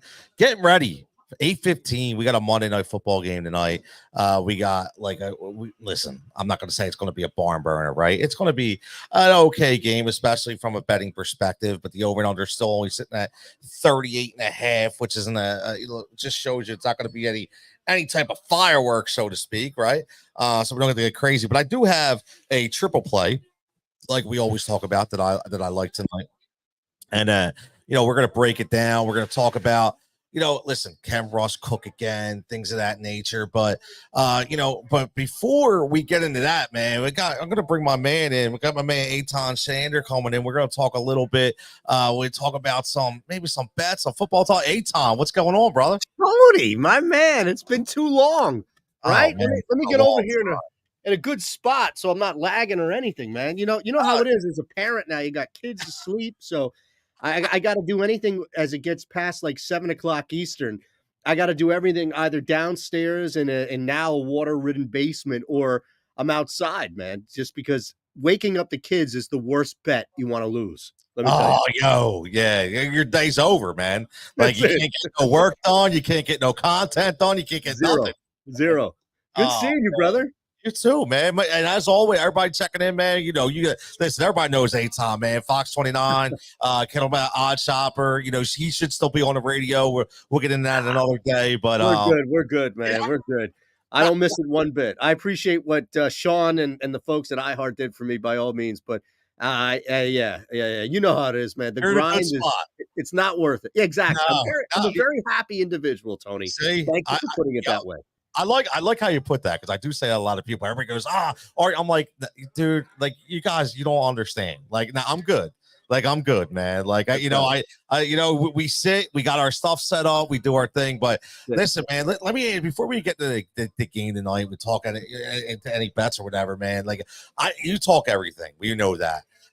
Look, comes out that Paul George is finally going to suit up. Looks like Wednesday or whatever, man. How you feeling about this Sixers team, bro? Here's the thing. I feel better than I've had in the past couple of years, but I also think that it's not where I want to be. And so much of this, Tony, in the NBA has very little to do with the regular season.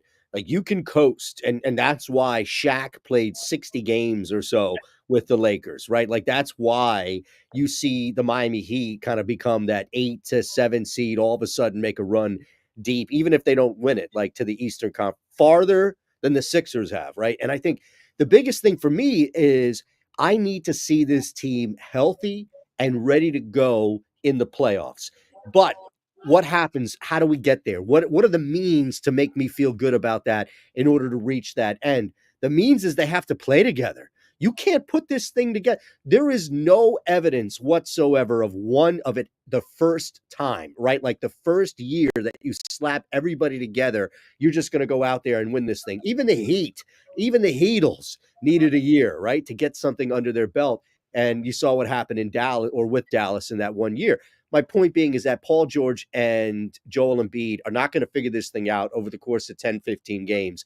These guys need to be on the floor together, and they need to gel with Maxey as well. Once I see that, then I can start feeling good. But right now, it's just I'm like, come on, bro, you got to show me something. You got to get on the floor first in order for me to feel anything. I'm with you, man. Listen, this isn't like we keep hearing about how deep of a team it is, and it is, and I get it. But I also see different lineups going in. People are talking about Kyle Lowry starting. Like, bro, he shouldn't be starting. And like, there's so many different. And I watched Maxey 5 for 7. Dude shot 17 threes and only hit 5 of them, man. Like, that's not great. So I don't know, man.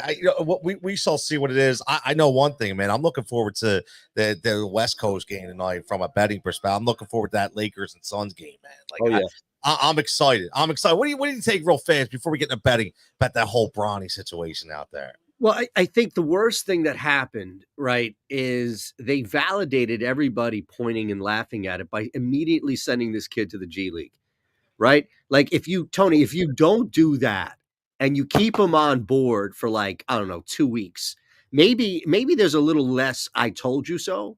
Yep. And there's a little less this was a sham from the jump and we all knew it, but he immediately is on like the D train or the G League train, back and forth now. And we know how this is going to end up. It's just weird, right? Because LeBron James totally manufactured this moment. And I understand, okay, whatever. Like, I'm not going to take that moment away from him by any means. I'm not trying to. Like, I just didn't do anything for me, but I'm not negatively speaking on it. But I think this is LeBron.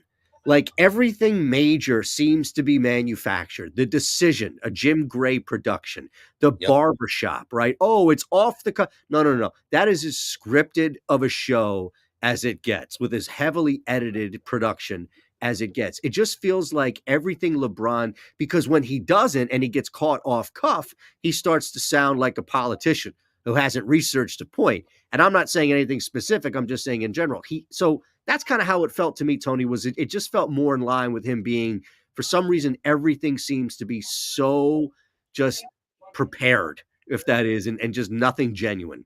No, listen, I don't disagree. And the thing about it is, I think it sucks because I look at it and I say, if I could take the court with my kid one day, man, how amazing of an experience that should be. But instead of we looking like that, we have to look at it a different way. And it's not our fault. It's 100% on him. And listen, it is what it is because he's always been a manufactured kind of person. I get it. 100%, man. They definitely should have prolonged this a little bit, but they didn't. Right? Just don't be so obvious. Right. Right. Just give us a little bit. That's all. I mean, you already went with the, everybody popped up with the JJ Redick move, right? And being like, you already had a lot of, negative feedback going on already. So you really didn't need this either, but it is what it is. Now we know why JJ Redick was the boss, why we know he was brought in. He was brought in for one thing and one thing only, to just be just doormat for this Bronny Jr. moment. That's it. Like, he wasn't you think Stan Van Gundy's going to sit there and be like, let's he's got a problem with that. Like, he's going to stand up and be like, what's going on here? Exactly. Oh, 100%. No old school coach is going to go along with that. Nobody. No. Now, I will say this, man. Like, again, I already talked, obviously, Eitan Shander, you catch him on. When are you on Fox, Eitan? Usually Monday, Friday mornings, and then just randomly if something goes on. Okay, so you're the go-to guy, man. You gotta Shander's gotta be there, right? Go-to guys. Mark Farzetta, Eitan Shander. Farsi. Yeah. Go-to guys. Exactly. I love it, man. I love it. And obviously Odd Shopper, right? You catch him on Odd Shopper, you catch all his bets. And that's what we're gonna talk a little bit. Now, what I do, Eitan, is I do a triple play here at Pike's Pub and a Pike's Pub bonus bet. Every Monday night when we're out to Pike's Pub, by the way, not too far from me where I'm at. Yeah, not too far, man. You just have to check it on Monday night, baby. Exactly. Now I know, right? I should have prepared for this and actually come by and done it.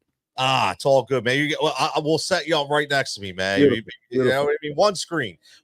Not everybody wants to look at this, but this is my HRS triple play. I want to see what you think about this. Now, I love. Listen, I am a big Pickens guy. I drafted him high in fantasy thinking that Russ was going to be the guy. And then I knew as soon as he came back, he was going to go to him. So I know that's 4.5 is a different number. A lot of people were saying going to be 3 or 4. I'm going to take the over. And I love Jalen Warren. I love him because he does so many different things in this offense. And I like the R&R, I like the rushing and receiving. 47.5 is not a big number to me. No, it's not a terrible number at all. Danny Jones to throw a pick. Is that real? I mean, the way this dude's look. So I don't know. I mean, parlays are not easy to hit. We all know that. I always tell people bet the single bets to get your money back. But what do you think about these 3 plays? I'm just curious. What are the individual numbers for the Pickens and Jones plays? So this, when I had it earlier, it was minus 115 for Pickens at over 4.5, and Warren was at minus 105. Right. So Jones, sorry, not Warren. Yeah. Oh, Daniel Jones is literally, last time I checked, it was minus 135. So you're getting 5.5 back for 3 legs that have all been shaded at least, right? Have all been somewhat juiced. Yep. And, I think that's a really good ratio, right? Like, I don't like me having to work harder than my parlay, meaning I don't want more legs than a 1-to-1 return, at least, like the bare minimum. So a 3-leg parlay for me, unless I'm like boosting a builder and it's only with a boost. But a 3-leg parlay for me should be plus 300 or greater. And I Yep. think that there should be some realistic expectations where, okay, if your 3-leg parlay is plus 950, then you're ranging in lotto ticket. But if your 3-leg parlay is like 3-1 to about like plus 650, maybe 6-1, then I think you've hit a good sweet spot, which you have here. I didn't look at Jalen Warren at all. I've got some other stuff I looked at. Pickens, I absolutely love. And look, I mean, from Daniel Jones' standpoint, I think if you really wanted to, you could even throw a little sprinkle on Steelers' defensive touchdown at this point, because I think those would correlate. So, no, I have no problem. And I'd push back, but I have no problem with this at all. Yeah, that's why I asked you. I mean, listen, it's funny. I got nothing. I love it. Oh, man, it's all good, man. It's a Philly love. So you talk about now. Yesterday, I hit a 3-leg. It was plus 1,000, but it was anytime touchdown. I do a 3-leg for the Eagles game. Chase Brown, Jamar Chase, and Devontae Smith. So that Devontae Smith, not only was it a great catch, it cashed my parlay too. So for Philly Voice too. We had a 4-leg out there. So nice, 23-1. Yeah, it's pretty sick. Yep. When you hit those 15, 20, 30-1, like I try to tell people, as I know you do too, it's like, yo, relax. These don't always happen. Like, people think, every day. No, if somebody's telling you they're hitting 32-1 parlay every day, they're doing something. There's no way that's real. Okay, no, it's not. It's not. You need to see the slips. Show them the picket slips. That's right. Yeah. Let me see the screenshots, man. Let me see the screenshots. Now, I do have a bonus bet, and I always do it anytime touchdown. That my Pike spot bonus bet is Najee Harris to get in the end zone. Yep. Look, man, he is the red zone guy. He is the goal line back. It's not Jalen Warren. And again, Russ doesn't sneak. He's not a sneak quarterback anymore. They don't want it. So I do think that they're going to get down there multiple times, and I think he'll get in there. And the Giants' rush defense has been horrendous. Do we have to say 176 yards by Saquon Barkley? I mean, come on, man. Like, it's insane. So I do like this. What do you like for tonight for the game? Yeah, I think the Harris play absolutely makes sense too. You're talking about a team that is giving up 5.5 yards per carry on the ground, and they're just getting gashed. They have nothing, and their pass defense is really good. So at least getting to the quarterback, right? So you want to avoid that. You don't want to play into a bad team's strength by any means, because that's how you mess around and lose a football game. So I ran one. I boosted on FanDuel. I boosted. My same game parlay is under 36.5 for the total, right? Both of these teams start really slow in the first half, so I think you could take advantage of that. I dropped the alt spread to Pittsburgh minus 2.5, so I'm covered by 3 and a bunch of other key numbers throughout that. I go over 49.5 alt on Najee Harris rush yards, so basically just 50 rushing yards for Najee Harris. And here's where it gets a little fun, because it's a plus 708 4-leg same game parlay, Tony. Pat Fryermuth over 3.5 first quarter receiving yards. Oh, this. What I love about this parlay is number one, I love the alternate lines. I am a huge alt line guy. I love the alt line. That's how I make it back, is on the boost. Like I wouldn't normally. It's plus 545 normally, but I get that plus 708 now on the boost. Exactly. Yeah, because that's what I do all the time. Because I say, look, if the over and under for rushing, say, is Najee, I don't know what it is. Maybe it's 61.5. Right. Exactly. Right. So then you go to the alt and you get it at under 50, right? And right at 50, it's going to be juiced up, but you're getting that boost to get it back. So it's like, that's how you're supposed to build, man. You got to be smart. I love the Fryermuth bet. Those like first quarter, first half bets, man, they're huge if you can hit them right.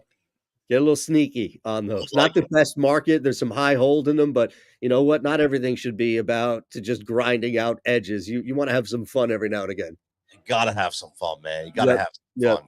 Definitely. You got it. So what about NBA? Are you doing anything NBA tonight? Yeah. I got a couple. So basically, the other thing I did real quick, a lot of my NBA, actually, all my NBA tonight is player props that I've ripped off Odd Shopper. So that could be a nice little promo. There you go. On over there. I just ripped probably about. Hold on. What's the code? Is it Hoop?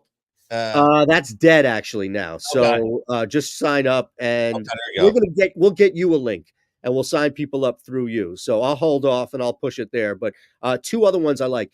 Wandale Robinson, anytime TD at 5-1, and Calvin Austin III, anytime TD, also at 5-1. Put a quarter unit on each. Put a tenth of a unit on the same game parlay at 29-1. The reason is because both of these guys can get downfield. They've got some speed behind them. And you know what? When you're taking on a bad team like the Giants, guys fall down, they make a mistake. And when you're focused on limiting Malik Neighbors, somebody like Robinson gets one-on-one coverage, can get behind. So I took a chance on the guys getting downfield. See, you know what though? I like that because especially like people forgot Wandale was one of the most targeted receivers in football. They just didn't realize it, right? Exactly, because nobody watches them play football. Exactly. Yeah, nobody watches the Giants game, man.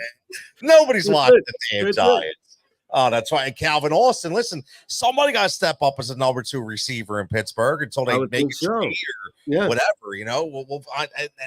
I like that, man. And again, not a full unit. You drop a quarter unit on each of them. Right. Try to bet responsibly here, right? Absolutely. Yeah, absolutely. Now, how about NBA? We looking at anything NBA?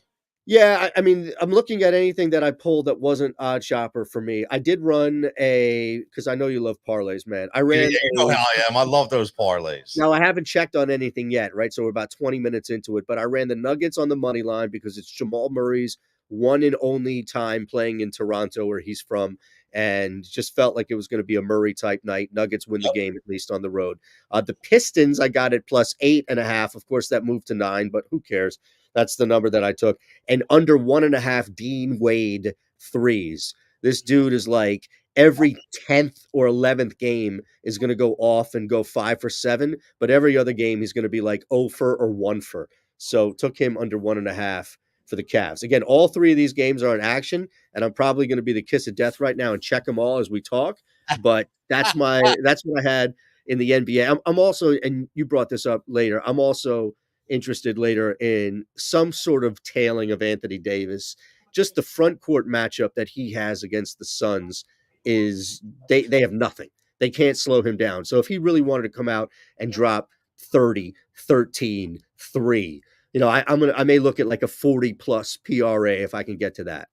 Wow. Yeah, I'll tell you what, man. Anthony Davis, you talk about a man amongst MVP mission.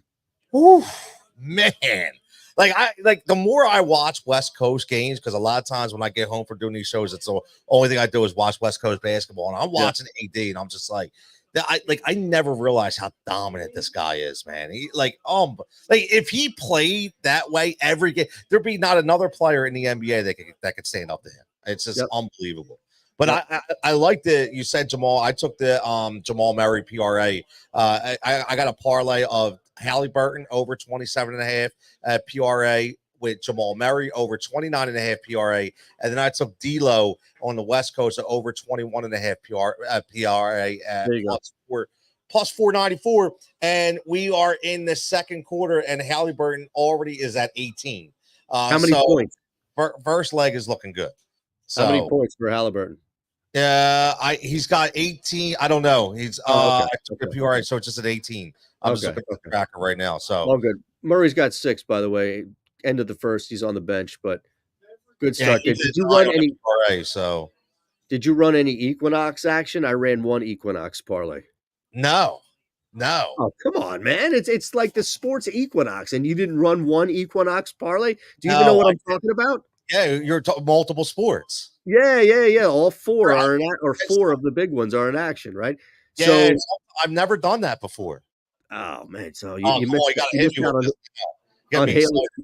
All right, I went under on the total for the football game tonight, so I went 36.5 under in that game. Again, just the one real solo play that I like outside of a player prop would be the under on the total. I took the Yankees at minus 148. Walker Buehler's first time out. Yeah, you also look at what's going on the other side, and this is not the first time that Schmidt's faced them and has actually pitched fairly well. I don't know. Who knows what Ohtani is dealing with? I get it. Like, he's a freaking monster, but still, he is somewhat at least banged up. So I took, and honestly, if you look at some trends of teams down 0-2, then returning home, they're pretty favorable, especially from the run line. So taking them on the money line, I thought was the better play because it's the parlay. Jamal Murray to score 20 plus, right? Adding that in there as the NBA play because, again, he's back home. It's Toronto. It's the only time that he'll play there. And oh boy, I have to look at this one. My hockey play was the not terrible all of a sudden Columbus Blue Jackets +2.5 on the alt total, and they're up 3-0 after one against visiting Edmonton, who, by the way, Tony, is on the second leg of a back-to-back and just went to overtime last night. So we extended the alt puck line to +2.5. If they blow a 5.5 puck lead, then I'm done. I'll never make an Equinox parlay again. I love it, man. I love it. I'm gonna do one eventually. I can't, like, I kept saying, man, but my mind gets scattered. I'm all bored. I did a pick'em show. I'm doing this Sure, show. you got a lot going on, man. I get it. You know what I mean? Like, but that's why I got you here to bring it in, man. Bring it all in, brother. That's right. Bring it all in. But listen, man, I'm gonna let you roll because you got a lot going on too. But man, this has been fantastic, man. I appreciate it. My pleasure, Tony. Anytime. We'll be doing a little more of this, I'm sure. Of course. We'll be doing a lot more. I can't wait. What you got going on tomorrow, man? Let everybody know. What's tomorrow? Tuesday. Just I'll have some content up on Odd Chopper. Easiest thing to do is follow me on Twitter if you can at Shander Bets, and everything that I do is just a part of Odd Chopper in some capacity. So YouTube at Shander Bets. Yep. At Shander Bets, man. Absolutely. Go check out Pike's Pub if you're watching. Come on. Yeah, man. Come on down, brother. I got 45 minutes left. 45 minutes left, man. Love it. All right, Eitan. Have a great night, man. Appreciate it. Eitan Shander there. Again, you heard him on Fox 29 on Mondays, on Fridays. Like him and Mark Farzetta are their go-to guys as always, and does a lot of work over there at Odd Chopper. Everything Odd Chopper. And you heard him, man. You talk about a bet man. That's a bet man. When you hear somebody break down some numbers like that, that is a betting man. That is a betting perspective. So again, so if you want to get locked in, you got a little time left. We got the HRS triple play. We got George Pickens over 4.5 receptions. Jalen Warren over 47.5 R&R plus Danny Jones to throw a pick at +550, and a Pike's Pub bonus bet is Najee Harris to get into the touchdown or get in the end zone with a touchdown for +110. Listen, man, a lot of stuff going on, man. Like you heard a lot of stuff. You talked about that West Coast game. We're talking about the Phoenix Suns and the Los Angeles Lakers. That's going to be a big one tonight. Also news coming out that Steph Curry has it's not pectoral. I don't know what kind of tear or strain it is, but enough to where he's going to be evaluated and he's going to continue to see, how long he will be out. So that could be something to be concerned about if you are an NBA betting fan. Now, also had tonight, if you follow the Underdog Fantasy Pick'ems, I do a pick'em show on YouTube on WinDailySports.com every single day where we do 3 picks with our 3 pick'ems from Underdog, as well as a few bets, and they are going to be parlays. One is the 3-point parlay, like we always do, and the other one will be a PRA parlay. So what we did today was we did have Walker Kessler was one of our picks, which was over 6.5 points out there in Utah. That game starts 9:00. One of our 3-point, we had the LeBron James over 1.5 3-pointers made. We have Spider out there, Donovan Mitchell, in MSG, over 2.5 3-pointers made. Then we have Keontae George for Utah at over 1.5 3-pointers made. And then we went with the PRA for Jamal Murray. And we also, at 29.5, we went the PRA for D'Angelo Russell at over 21.5. So they were the 6 picks. Now, like, again, we got to see if they're going to hit. That will be a late night action if you want to get involved in that late night action, West Coast kind of action, which we want to get into. So we want to make sure that you put those plays in, man. And that's what it's all about. You want to put those plays in and get involved over there at WinDailySports.com. Use that code word HEAT, HEAT, to make sure that you get that 50% off of all your betting miles. Now, looking, Eton said something that I thought hit home for me a little bit. And he talked about, when we talked about the Philadelphia 76ers, he talked about, we really need to get this team completely on the floor at one time, because the problem with that, we really can't make a concerted effort to tell what this team actually is until these guys are all healthy, and how they're going to mimic each other, how they're going to play off each other, how what's going to be the actual lineup. I mean, there's so many things that we have to look at when we talk about chemistry, we talk about cohesion, we talk about how these guys are going to gel, who is going to be the start point guard for this team, right? We talk about that. There's a lot of things that, specifically. Now, going back to the Monday Night Football game tonight, and I think the line was 38.5. And I think my Aton said he took the under 36.5 on the alternate line, so it even dropped a couple. Which again, this does not look like it's going to be a slam dunk offensive firework kind of game, right? I think we all know that. I think everybody's really going to be watching Russell Wilson and seeing, will Russell Wilson continue to elevate the offensive game of the Pittsburgh Steelers. And listen, there's a reason why that, Mike Tomlin is in the position that he is in. Like he said, to make those decisions and to say, look, you know what? Good, not be confused with great. When he asked about Justin Fields, good, not be confused with great.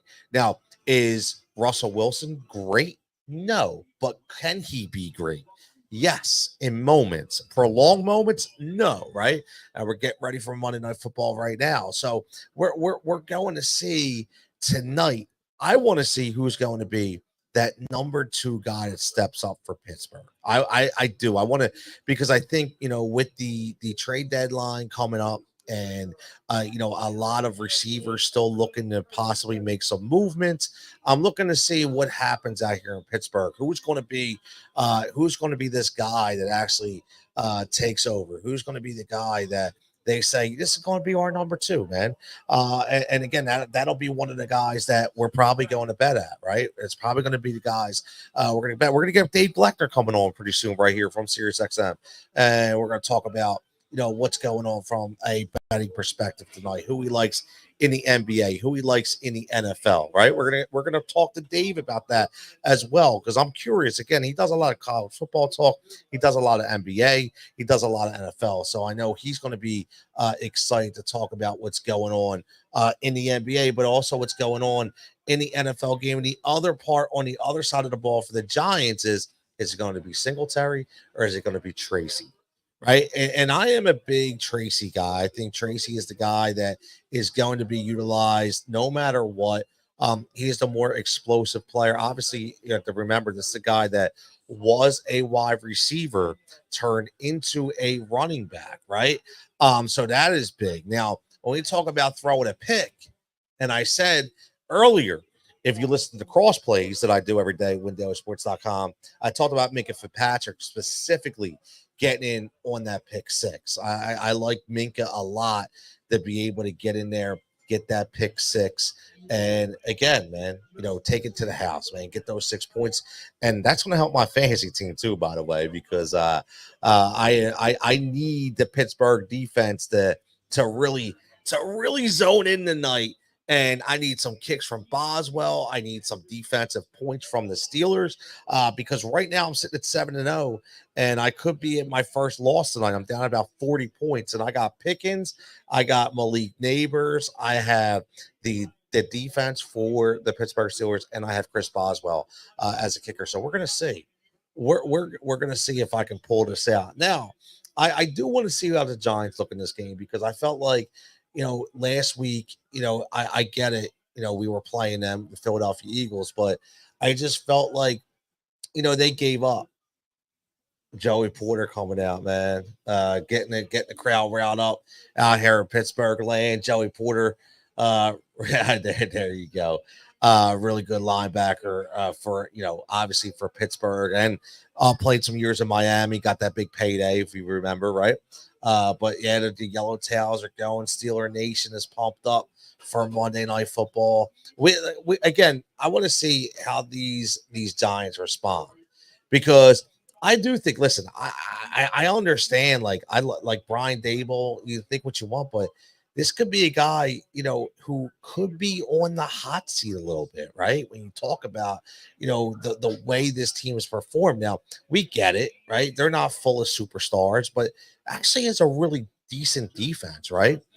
They do have a good defense that just does not play consistent at times. I went out and spent a lot of money for Brian Burns, right? The pass rushing specialist coming over from the Carolina Panthers. So a lot of money they spent, a lot of time, a lot of equity, a lot of draft equity to bring in Brian Burns, right? Thibodeau is another great pass rusher from the other side. Dexter Lawrence in the middle is an absolute stud.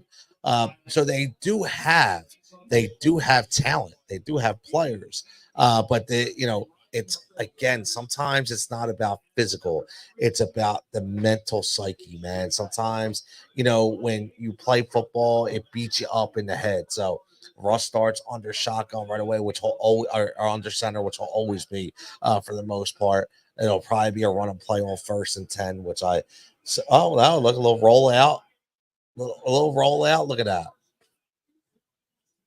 Already going to Calvin Austin. There's a number 2. We talked about who's going to step up to be that number 2 receiver, right? So now Calvin Austin steps up already with the first run, first catch of the game, little rollout for Russell Wilson. Comes in, man. I'm liking it. I'm liking it. Now let's see. Now let's see if they can continue to go down the field here. Now this will probably be a run and play. I moved the pile like 5 yards, man. Like you just feel a different energy right here for Pittsburgh. You really do. I mean, I know they were playing well for Fields, but I feel like it's that next level now. Now they know that they can be much better. Their ceiling is much higher, right?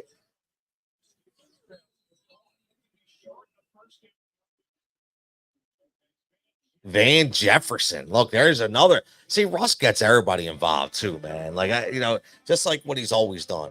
He's always gets everybody involved, man. Always. Let's see, man. They got it. They're lining up to go for it on 3rd down, 3rd and 1. Run and play. Ah, man, right up the gut for Najee. Right up the gut, man. Najee Harris. I'll tell you what. Sometimes Najee doesn't get a lot of respect, but I'll tell you what. He's one hell of a football player, man. One hell of a football player. And speaking of one hell of a football player, you know, a lot was taken with this Russell Wilson situation, and I got to tell you, man, Justin Fields is really taking this with a very professional. Wow, what a spin move! Are you kidding me? Jesus, man, he looks phenomenal, man. My God, Najee Harris is making spin moves and cuts, and my God, man, looks like a different player out there. His biggest thing's always been health, man. If Najee could just stay healthy and have a really good quarterback and really good line, he's very explosive, man. So he's been a key cog in this Pittsburgh Steelers team. But speaking of Justin Fields, the way Justin Fields has been able to basically take, I won't say a demotion, but well, that's not good. We see Dexter Lawrence going off the field. That's not good. You never want to see that if you're a Giants fan, but definitely want to see it if you're a Pittsburgh fan, because now that middle should be wide open in order to run, because he's the cog in the middle of that defense, right? But getting back to Justin Fields, I mean, he took a lot of this in very mature kind of way, and I don't know if that would have been the same way he would have been able to take this if he was in Chicago. Different coach, different culture. And that's what I've always said. Different coach, different culture when we talk about Mike Tomlin, and the Pittsburgh Steelers. It's just a completely different culture out there. And that's why this guy is one of the best, if not the best coach in the NFL. Like it's Sing you say, like if you plucked it off a tree to me and said, you're starting a franchise, wow. I mean, right up the gut. And there is, like I said, Jalen Warren. He is a spark plug. This dude is an absolute spark plug, man. Like he hits the hole so fast and just bounces off of people. I mean, literally just bounces off the people. It's crazy. Now he actually was plus 380. He was plus 380 to get an anytime touchdown. So we'll see what happens here from a touchdown perspective if they get in there and they go back right up the gut and they get stopped for about a yard. So we'll see what what Arthur Smith does with play design down here.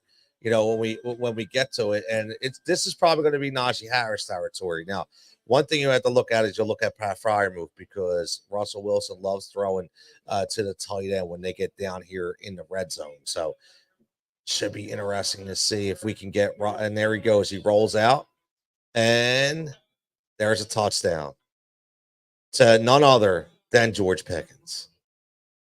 None other than George Pickens. Like I'm telling you, man, George Pickens. Oh, there's a flag. Is it coming back? Oh, that's the worst. That is the worst, man. There goes my bet and my fantasy team. My God, does he get excited? You get all these points, get a winning ticket, and boom, they take it right from you. Oh my God, that's the worst. Let's do it again, man. Ah, yeah, man, it's a good call.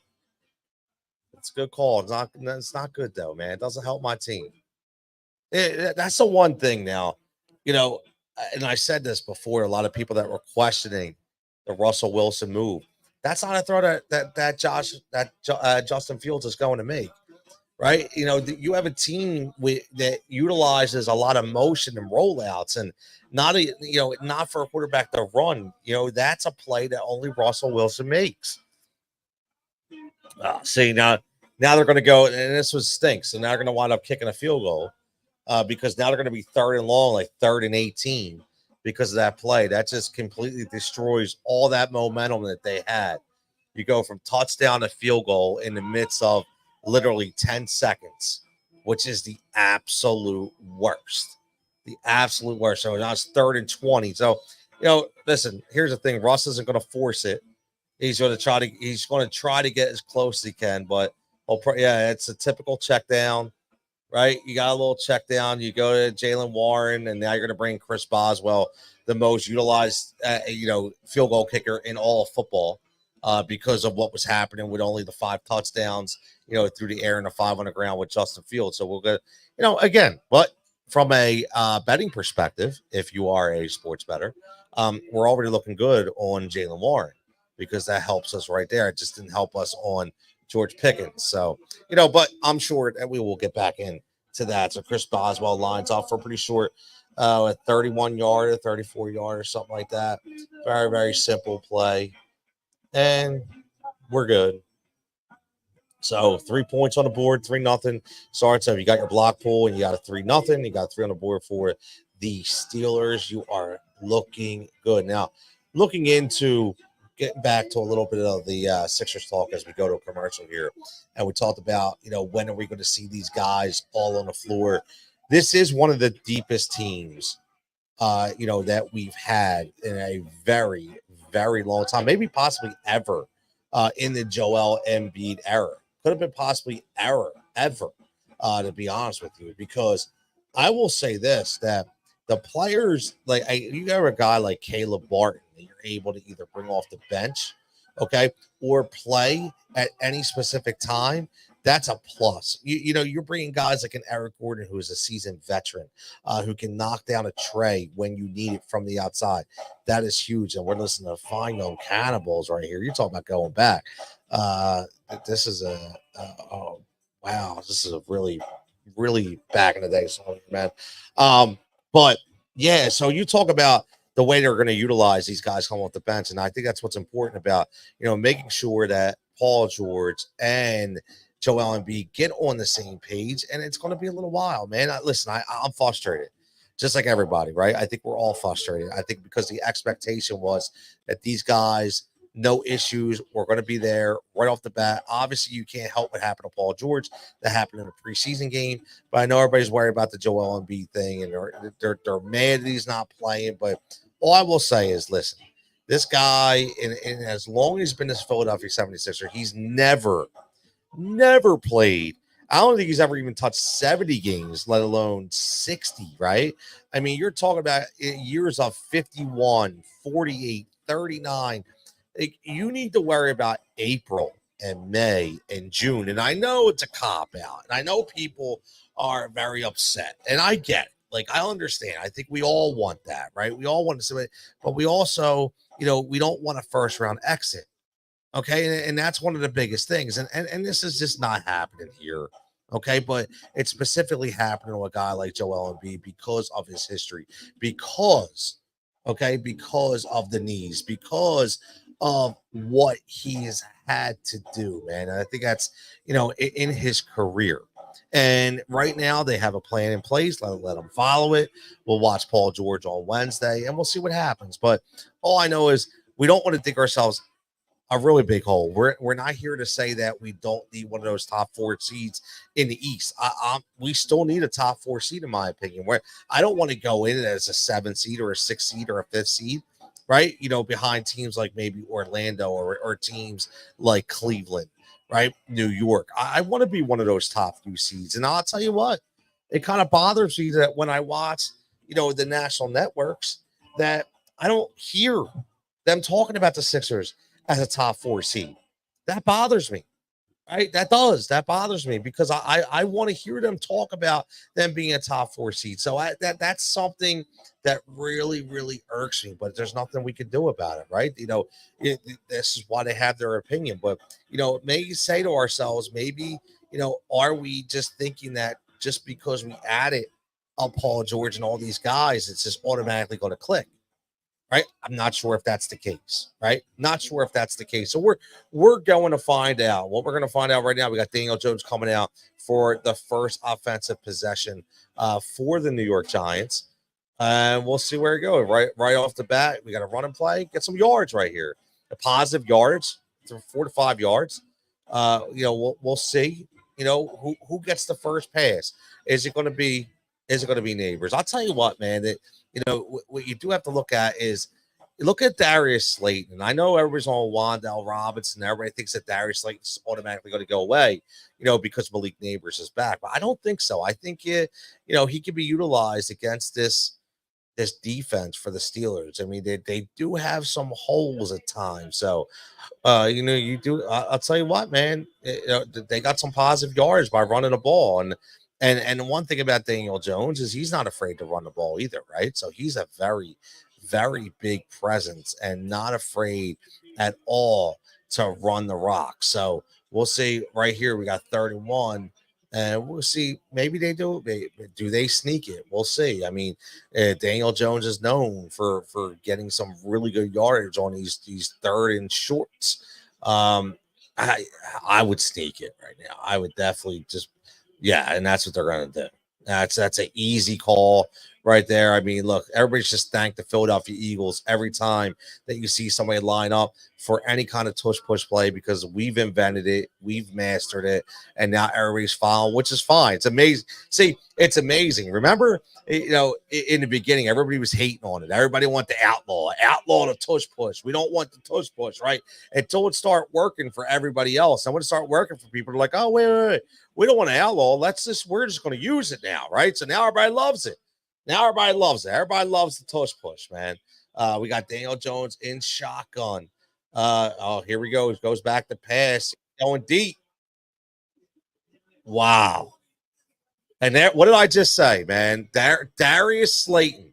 I just say, do not sleep on this guy, man. They do have holes in this secondary, and Darius Slayton still has the speed to beat guys deep, man.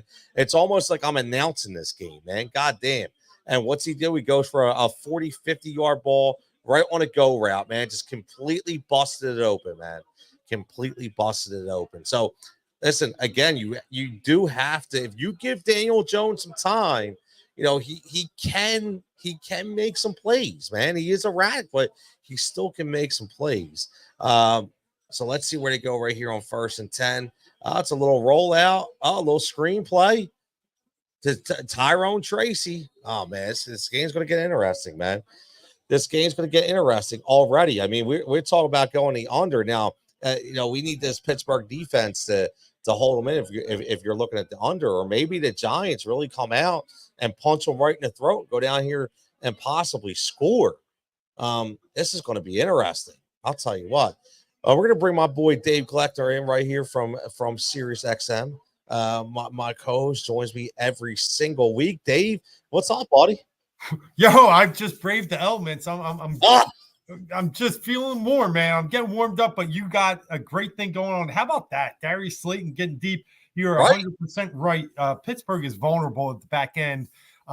They definitely can be had in the passing game. Great pass rush, but not so good in the secondary. So, but also they're going to stop them on the run. But I think the Giants are sneaky tonight. I think they're sneaky a lot. This is for their season.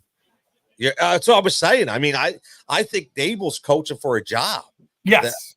Right. I mean, I understand all the issues that they had, but listen, man, still, I mean, the culture on this team looks like it's down. The morale looked like it was down. So this is a big game for them.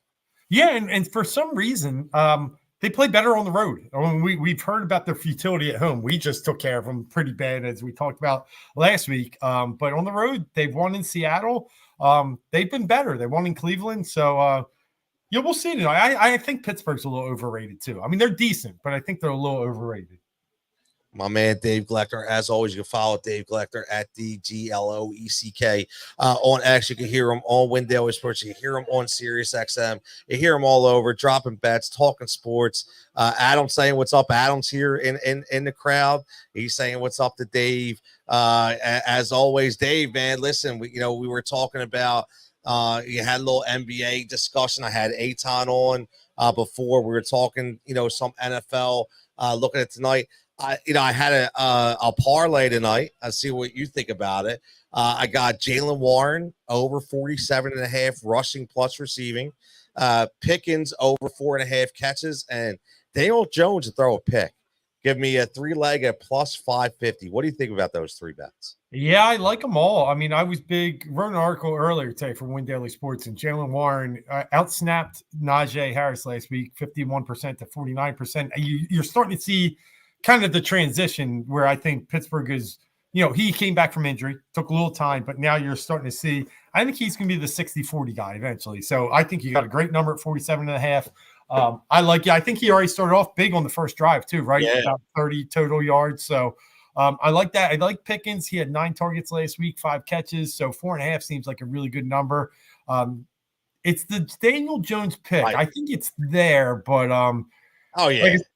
It's just how conservative is he going to play tonight, knowing that they brought in last week Drew Lock to sub in for him? Is he gonna keep it tight to the vest? We'll have to see. I think that's your toughest one, but he'll definitely put one up there to be had. I'm just laughing because when you think about, dude, how bad can you be when you got Drew Lock coming in for you? Like, it's not like you got somebody like really, like you must be really bad if Drew Lock is coming in, especially when you're making like $40 million a year. It's a joke. Yeah, and that's why, like, even the substitution last week to go to Drew Lock, it didn't make a ton of sense because, you're so invested in Daniel Jones this year. You're not going to Drew. What happens next year with the Giants is both of them are off the team probably. There's no reason to go to Drew Lock. So Dable is coaching for his job for sure because he's made some very curious moves in the last few weeks. 1 week he's desperate. He's going for 4th down 3 times in his own territory against Cincinnati. And then next week versus the Eagles, he's conservative and punting from midfield. So I don't know. Yeah, I'm with you.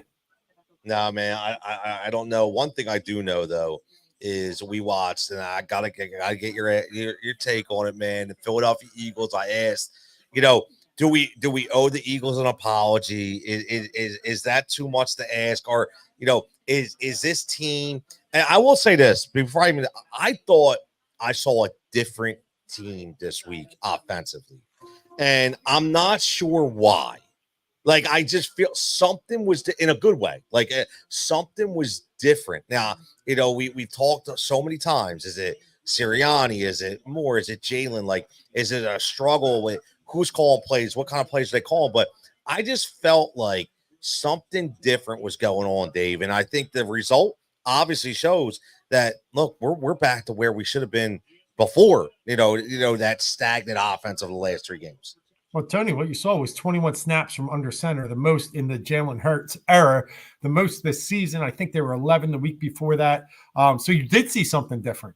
And it does give, obviously Saquon gets a little more momentum, or Gainwell, whoever you got back there running the ball. Even Shipley had a good run that got called back. Oh, I felt so bad for him, man. That was great. Yeah, they were all hyped, but you did see a little different. And I do think I still have a little bit of concerns about Jalen because he held the ball a little too long early, and then he got more decisive. And then he was in, and that's what I like too. I think that was different too. I think he got the ball out on time a lot better. So for him being under center, the play action worked, the running game worked, but also I think he was a little more decisive. All that together, yeah, we're starting to see. Is it crazy to think? And I agree with you. We probably owe a little bit of an apology, but is it crazy to think that this team just needed that much time to really learn the new offense, learn the new defense? I hate it when they don't play a snap in the preseason, but it's just a fact of the matter. That's what the NFL is now.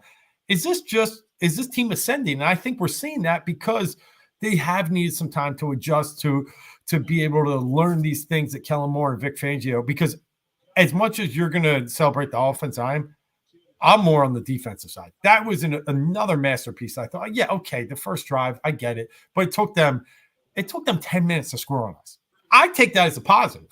And then, some of these plays, I mean, you're seeing my man out there, Cooper DeJean, making that 4th and 2 play. They look so much more athletic. They look so faster. They look young. I love what I'm seeing on both sides, but yeah, maybe we owe an apology, and we just didn't know it was going to take this amount of time for them to learn all these new pieces.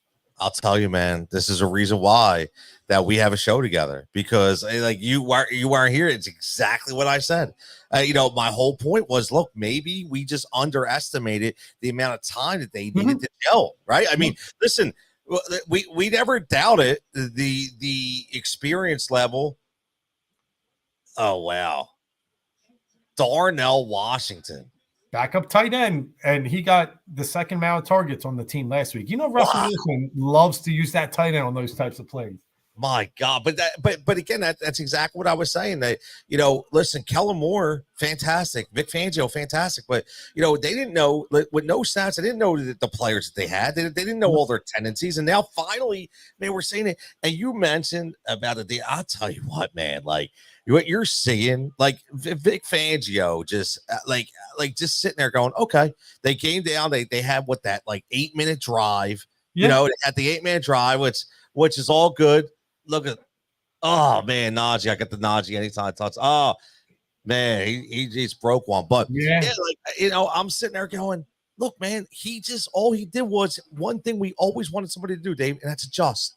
All he did was adjust. Yeah. And and that defense, man, like you said, like the way that Nakobe Dean was snuffing out screens, the way Cooper DeJean was flying around, like that play he made on Jamar Chase, dude, that was such a time play.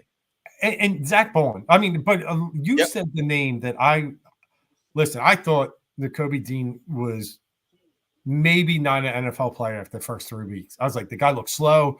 He's making terrible reads. He's not decisive. And it just looked like the NFL might have been too big for him. And I'm like, oh man, maybe they missed this one. These last 2 weeks, he's been a dog. And a dog, that's what he was in college. He looks so much faster, so much more decisive. I'm so pumped for the kid because I think he's just a good guy, but also someone that has gone through a lot, dropped in the draft because of injury. I'm so pumped for Nakobe Dean. And then here's the other thing. I heard, and this you said adjustment. That's why this put an antenna up on my head. The Eagles came into this game saying the Bengals are one of the best downfield passing teams in the league. I think they were second in yards per play downfield. They said we're going to limit that, and sure as heck they did. That's why Gesicki got a lot of underneath, and that's why he's killing them early. But they took the top off that team. They didn't let Jamar Chase beat them. And the one time they tried it, what happened? Interception. Isaiah Rodgers made the huge play, tip it over to Gardner Johnson. So I think you said adjustment. It's great. Vic Fangio is not this coordinator that comes in with just we're going to do it our way. He scouted and he figured out what he wanted to do, and he had a masterpiece, a great game. Joe Burrow, I think, was coming in that game with like 780 yards in his last 3 games and like 7-to-1 touchdown ratio. Like, they held him in check. They did. I mean, they made him look like a pedestrian quarterback, man. Yep. Like, that's not easy to do. That's not easy to do. And their run defense has been unbelievable, man. Like, their run defense has been so good. It's crazy. Like, I don't know, man. Like, it's getting me excited. I'm trying to temper expectations, you know, because essentially, you know, we're sitting here, and if we didn't lose to Atlanta, which we shouldn't have lost to Atlanta, right? You know, we got a game coming up against Jacksonville, who looks like Dougie Pease will be coaching somewhere else next year. Oh, yeah. I mean, I think we already know that. Not like I'm really worried about it, but you know, this is a team that essentially is going to make some noise. And you said ascending, which is a very, very, very important. Now, looking at a lot of other elements on this team, I was saying the one thing that I really underestimated was how much they play as a team. Yeah. And you know, like I was saying, the first person to congratulate Devontae Smith was AJ Brown. You know, Saquon Barkley could care less about his touchdowns. He's running a tush push. Like, he didn't get in the end zone. He didn't care. Like, he just wants to win. Like, I'll tell you what, when you have a team like that, Dave, it's really hard to not cheer for these guys. Yeah, it's contagious. Did you see the clip of Saquon the week before when Nick comes up to him and says, "Hey, you can go for you can get your personal best." He's like, "Let the young kids eat." Yep. Yeah, he didn't know he's getting filmed, but it's absolutely it's contagious. It's great. They have an awesome thing going on, which is so cool because we were sitting here 2 weeks ago, coming from a coach that was tripping at the fans and a very, very, I'll say poor game, but just sluggish game more than anything. And now here they are, and they just played the best game I've seen since the Super Bowl era, or of 2 years ago. That was the most complete game they've had in quite some time. And don't take anything away from Cincinnati. That's a very good team that had lost many one-possession games. They were not even in that game. So it was very impressive. And Tony, I was talking to a guy tonight over at my baseball game. Outside of Detroit, I mean, at this point, are the Eagles the second best team in the NFC? I got to give the Commanders their props. I got to give the Packers their props when we beat the Packers. Yep. I think we're back there. I think we're right there as a Super Bowl contender now, and we're the second best. I mean, forget it. Arizona's winning the NFC West right now. Like, you can throw all those teams out. And Atlanta, we already saw, like you said, we should have beat them. Philly, Green Bay, Detroit, like, we're right there. It's crazy, man. We are right there. Literally, we are right there. I mean, and again, it's exciting, man. It is. And listen, let me ask you, man. You talk about, you know me, with I have no love for Jared Goff, but I'll tell you what, man, that Detroit team, that offense. I mean, listen, man, Ben Johnson's putting on a clinic out there, man. Like, literally putting on a clinic. I mean, and remember, we all buried, I read, he's going to get all this money, be a head coach, and he could have. And he was like, nope, you know what? I'm going to come back and see this thing through. And he's putting on a clinic. You talk about, like I always say, I'm a big Fat Joe guy. Fat Joe was always like, yesterday's prices are not today's price. Well, guess what? Yesterday's Ben Johnson price is not today's price for sure. What do you think, dude? This Detroit team, man, where's the weakness, man? Well, the only weakness I could say right now is only because of injury, and that's Aiden Hutchinson in the pass rush. But if you're up 52-14, that pass rush is going to be pretty nasty because you're just like, they're in passing mode and you're just going to, go after the quarterback. So, like, if they're winning big games, the pass rush is going to look even better because no matter what, they know teams are in pass mode. So, I mean, that's maybe the weakness. I mean, I love Sonic and Knuckles, Gibbs and Montgomery. The receivers are fantastic. Jameson Williams suspended, but 2 games. They got plenty of weapons to fit in there. Like, the team's really good. And I've always been a Dan Campbell guy. The problem with Dan Campbell is he'll always make one stupid decision. But I think over time he has started to rein that back in. Now, again, he's getting a little too excited. He's throwing these, running back options. He's trying to throw an offensive lineman. He's doing a little stuff that might come back to bite him. But that team's legit. Listen, say what you want about Kansas City at 7-0. Detroit's a better team than Kansas City right now. They just are. Kansas City's point differential is plus 50, and they're only undefeated team. There's 4 other point differentials that are better than theirs, 5. So Detroit's one of them at plus 100. They're just really good. It'll be tough to play there too. I mean, that's a team you want to see get a couple L's and maybe we get some home field because bringing them outside in January would be big. Playing that dome is going to be tough, but give them their flowers. They definitely look like the best team in the NFL right now. No, I agree, man. I do. Like watching them, I'm just kind of in awe, like at how good, especially the way they've utilized, David Montgomery and Jahmyr Gibbs. I mean, a lot of people. I mean, you specifically, we both questioned that pick, right? We talked about that. Like, why are you taking Jahmyr Gibbs with everything you need? Remember? Yep. Well, I'll tell you what, man. They've really been able to utilize these two guys into two fantastic offensive weapons, and they're hard to stop, man. They really are. They really are. Jahmyr Gibbs is special. I mean, the dude runs super hard for being a fast back. And I guess, the combination of being able to give him not a full workload and having Montgomery was just the perfect recipe for, the best running attack in the NFL. So you're right. I did question the pick at the time from a need standpoint, for sure. Like, you don't need this. There's so many other pieces you could get. I could still say they probably need a bona fide number 2, but yeah, it's been fantastic, and they look great. And listen, they have a huge game. They're playing the Lions this upcoming weekend. I mean they're playing the Packers. Wow, 6-1 versus 6-2. That's a get your popcorn ready kind of game. So it's exciting, and they got the Texans coming up after that, another first place team. So they're gonna have some tests coming forward here, but maybe a chance for the Eagles, as you mentioned, with Jaguars and Cowboys coming up. Maybe we got a chance to maybe tie them or even take the lead over them in the upcoming weeks. Yeah, man. Listen, a lot of parity in the NFL this year, man.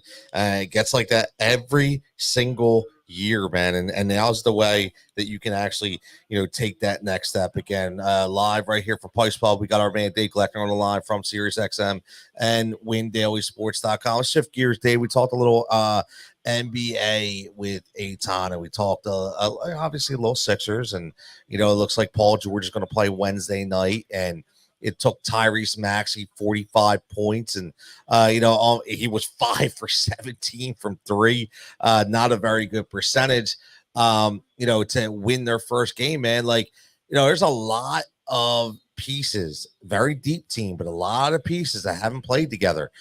Same kind of, are we looking at the same kind of concept here, like we are, with the Eagles, saying, you know what, can these guys really play together? Like, it's going to take time before we actually see these guys gel. Yeah, probably, especially without a preseason. Again, Paul George barely played a game. He twisted his knee early on, and Embiid played none. It's going to take some time. Practice just doesn't, give you that official speed or the competition that you're going to see on the court. So it's going to take time. I will say this. I watched that whole game yesterday, and Maxey has to be a hero.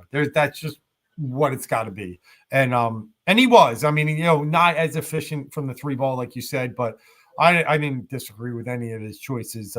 He'll make more of those in any given situation, and he's the offense they need. But I was worried at the sight of possibly going 0-3. Like, yeah, you can't give these games when you have the Knicks, the Celtics, and teams that are probably destined for 50, 60 plus wins. We can't, and Milwaukee, we saw them firsthand the other night.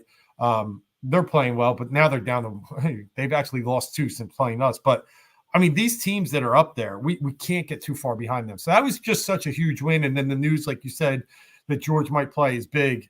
I am frustrated, though, and I'm sure you are, too, with the whole Joel Embiid thing. It's just, like, it's conditioning to me. I'm fully convinced it's conditioning.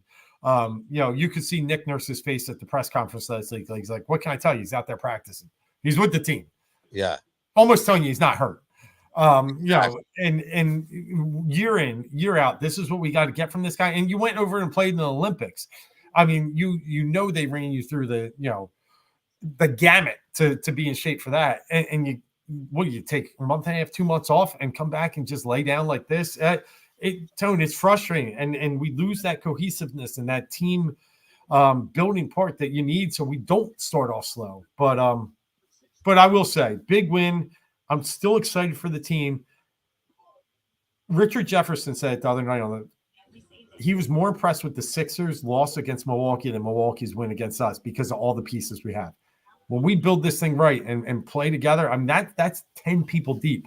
They have a lot of good pieces. This is a good team.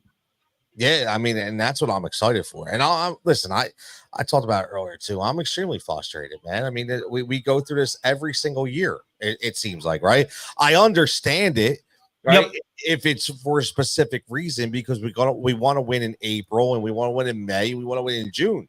But at the same time, man, like, you know, if this wasn't a part of the plan, like, you know, this is because a guy just wanted to, you know, take off for a little while and then come back. I mean, I'm not that doesn't bode well with me, right? But the deepness, yeah, 100%, man. You see the way they're rolling these guys out. I still can't believe that they were able to build this team. I mean, the way they have. But I will say this, man. I watched the first 2 Boston games, and I came away going, "Wow." Like, I mean, just like the athleticism and, you know, the perimeter defense, you know, the willingness to just everybody to be able to shoot the 3. And I still can't believe I'm watching Al Horford shoot 3s. I just want to bang my head up against a wall with that idiot. But I just like looking at Boston, man. Dude, they are so stinking strong, man. And one guy who I know you watch a lot, and one guy who I thought really impressed me, and I think he gained a lot of confidence from playing over there, was Derek White. I said, man, this dude, you know, he was scrappy, but now he's a better player, man. And I think it's because of him being over the Olympics and going through that gamut, like you speak of, like Joel Embiid. And I'll tell you what, to get him rolling now too, man, dude, that Boston team is tough.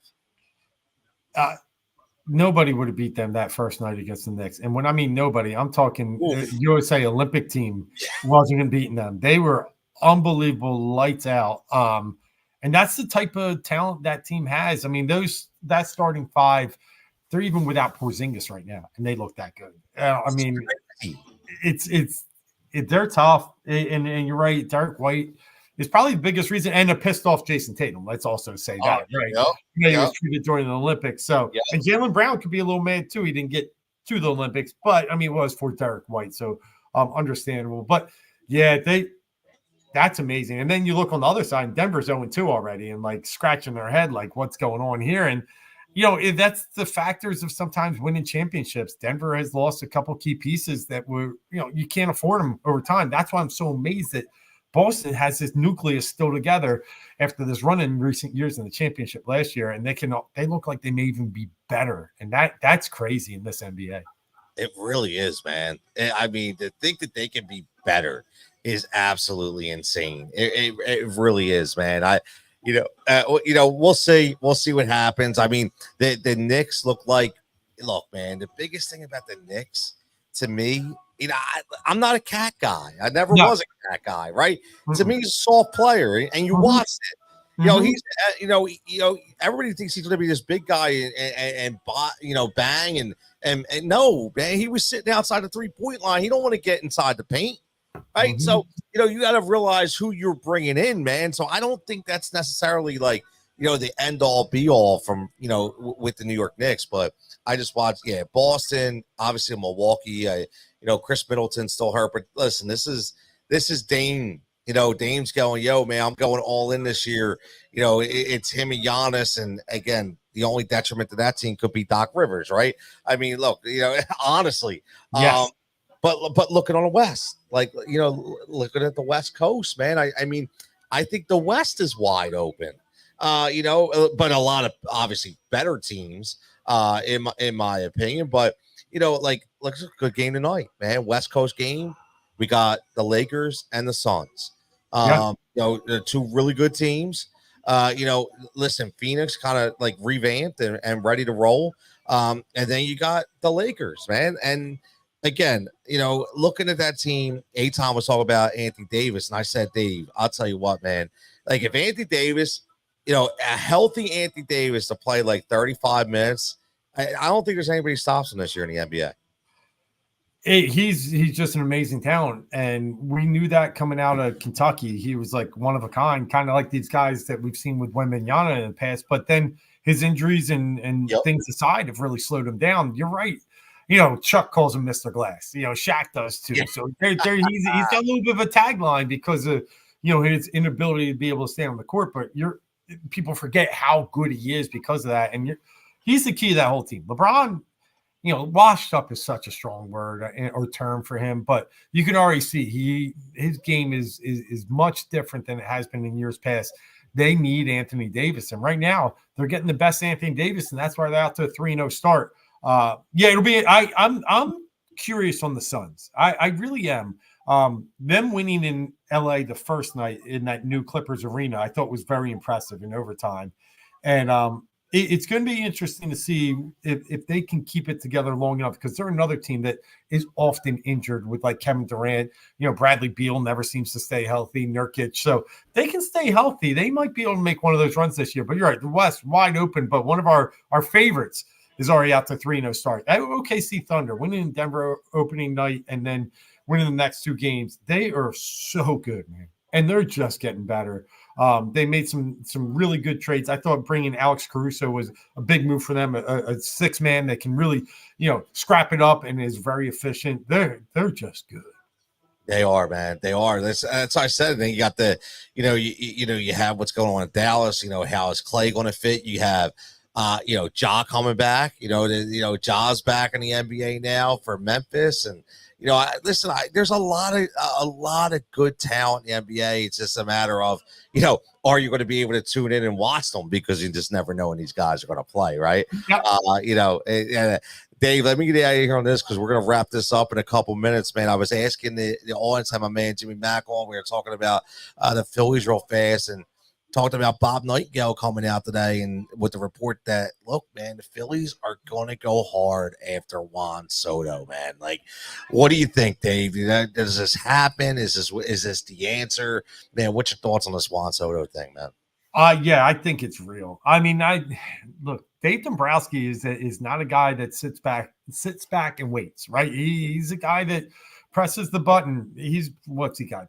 Maybe 2-3 more years left here. He's not going to sit there, and he knows he's got a team. Aging is probably a strong word, but it is a team in the midst of their low 30s, high 20s that's in their prime. I mean, Zach Wheeler is probably 2-3 years at this level. Nola maybe 1 or 2. Like it's put up or shut up time, and I do think they'll be aggressive. I don't see him leaving New York. I really don't. But I do think the Phillies will be aggressive. I mean, they're a couple million from the third apron. They'll pay the tax. At this point, to win another trophy, I think Middleton's all in. I do think it's real. And by the way, I'm all in. Outfield's one of the biggest holes they have, if not the biggest. All in, man. I like it, man. Like I said to Jimmy, man, I'm excited. I'm just excited for the chase. Give me the chase, man. Like, at least the one thing we have in Philly now, we have the chase. It's a great thing. We're constantly in the chase, man. But Dave, as always, brother, I really appreciate you jumping on and giving everybody some words of wisdom, so to speak. And we got WinDailySports.com this week. What you got going up? Yeah, just a couple big things. We'll be on talking college football this weekend. If you're local, if you're national, whatever, Penn State, Ohio State, going to be the biggest game of the year to date. One of my sons is actually going out to it. He's got lucky that his friend's taking him out. So excited. We'll be doing some college football stuff for that big game. And then obviously the NFL, locking in some bets, locking in some props, but also talking DFS there. So it's going to be a big weekend. Birds, Jags. I mean, you got to keep this momentum rolling. So I'm excited to be all over the sports, but especially football as we die down baseball. But yeah, can't wait, Tone. Absolutely, brother. All right, man. As always, thanks for joining me.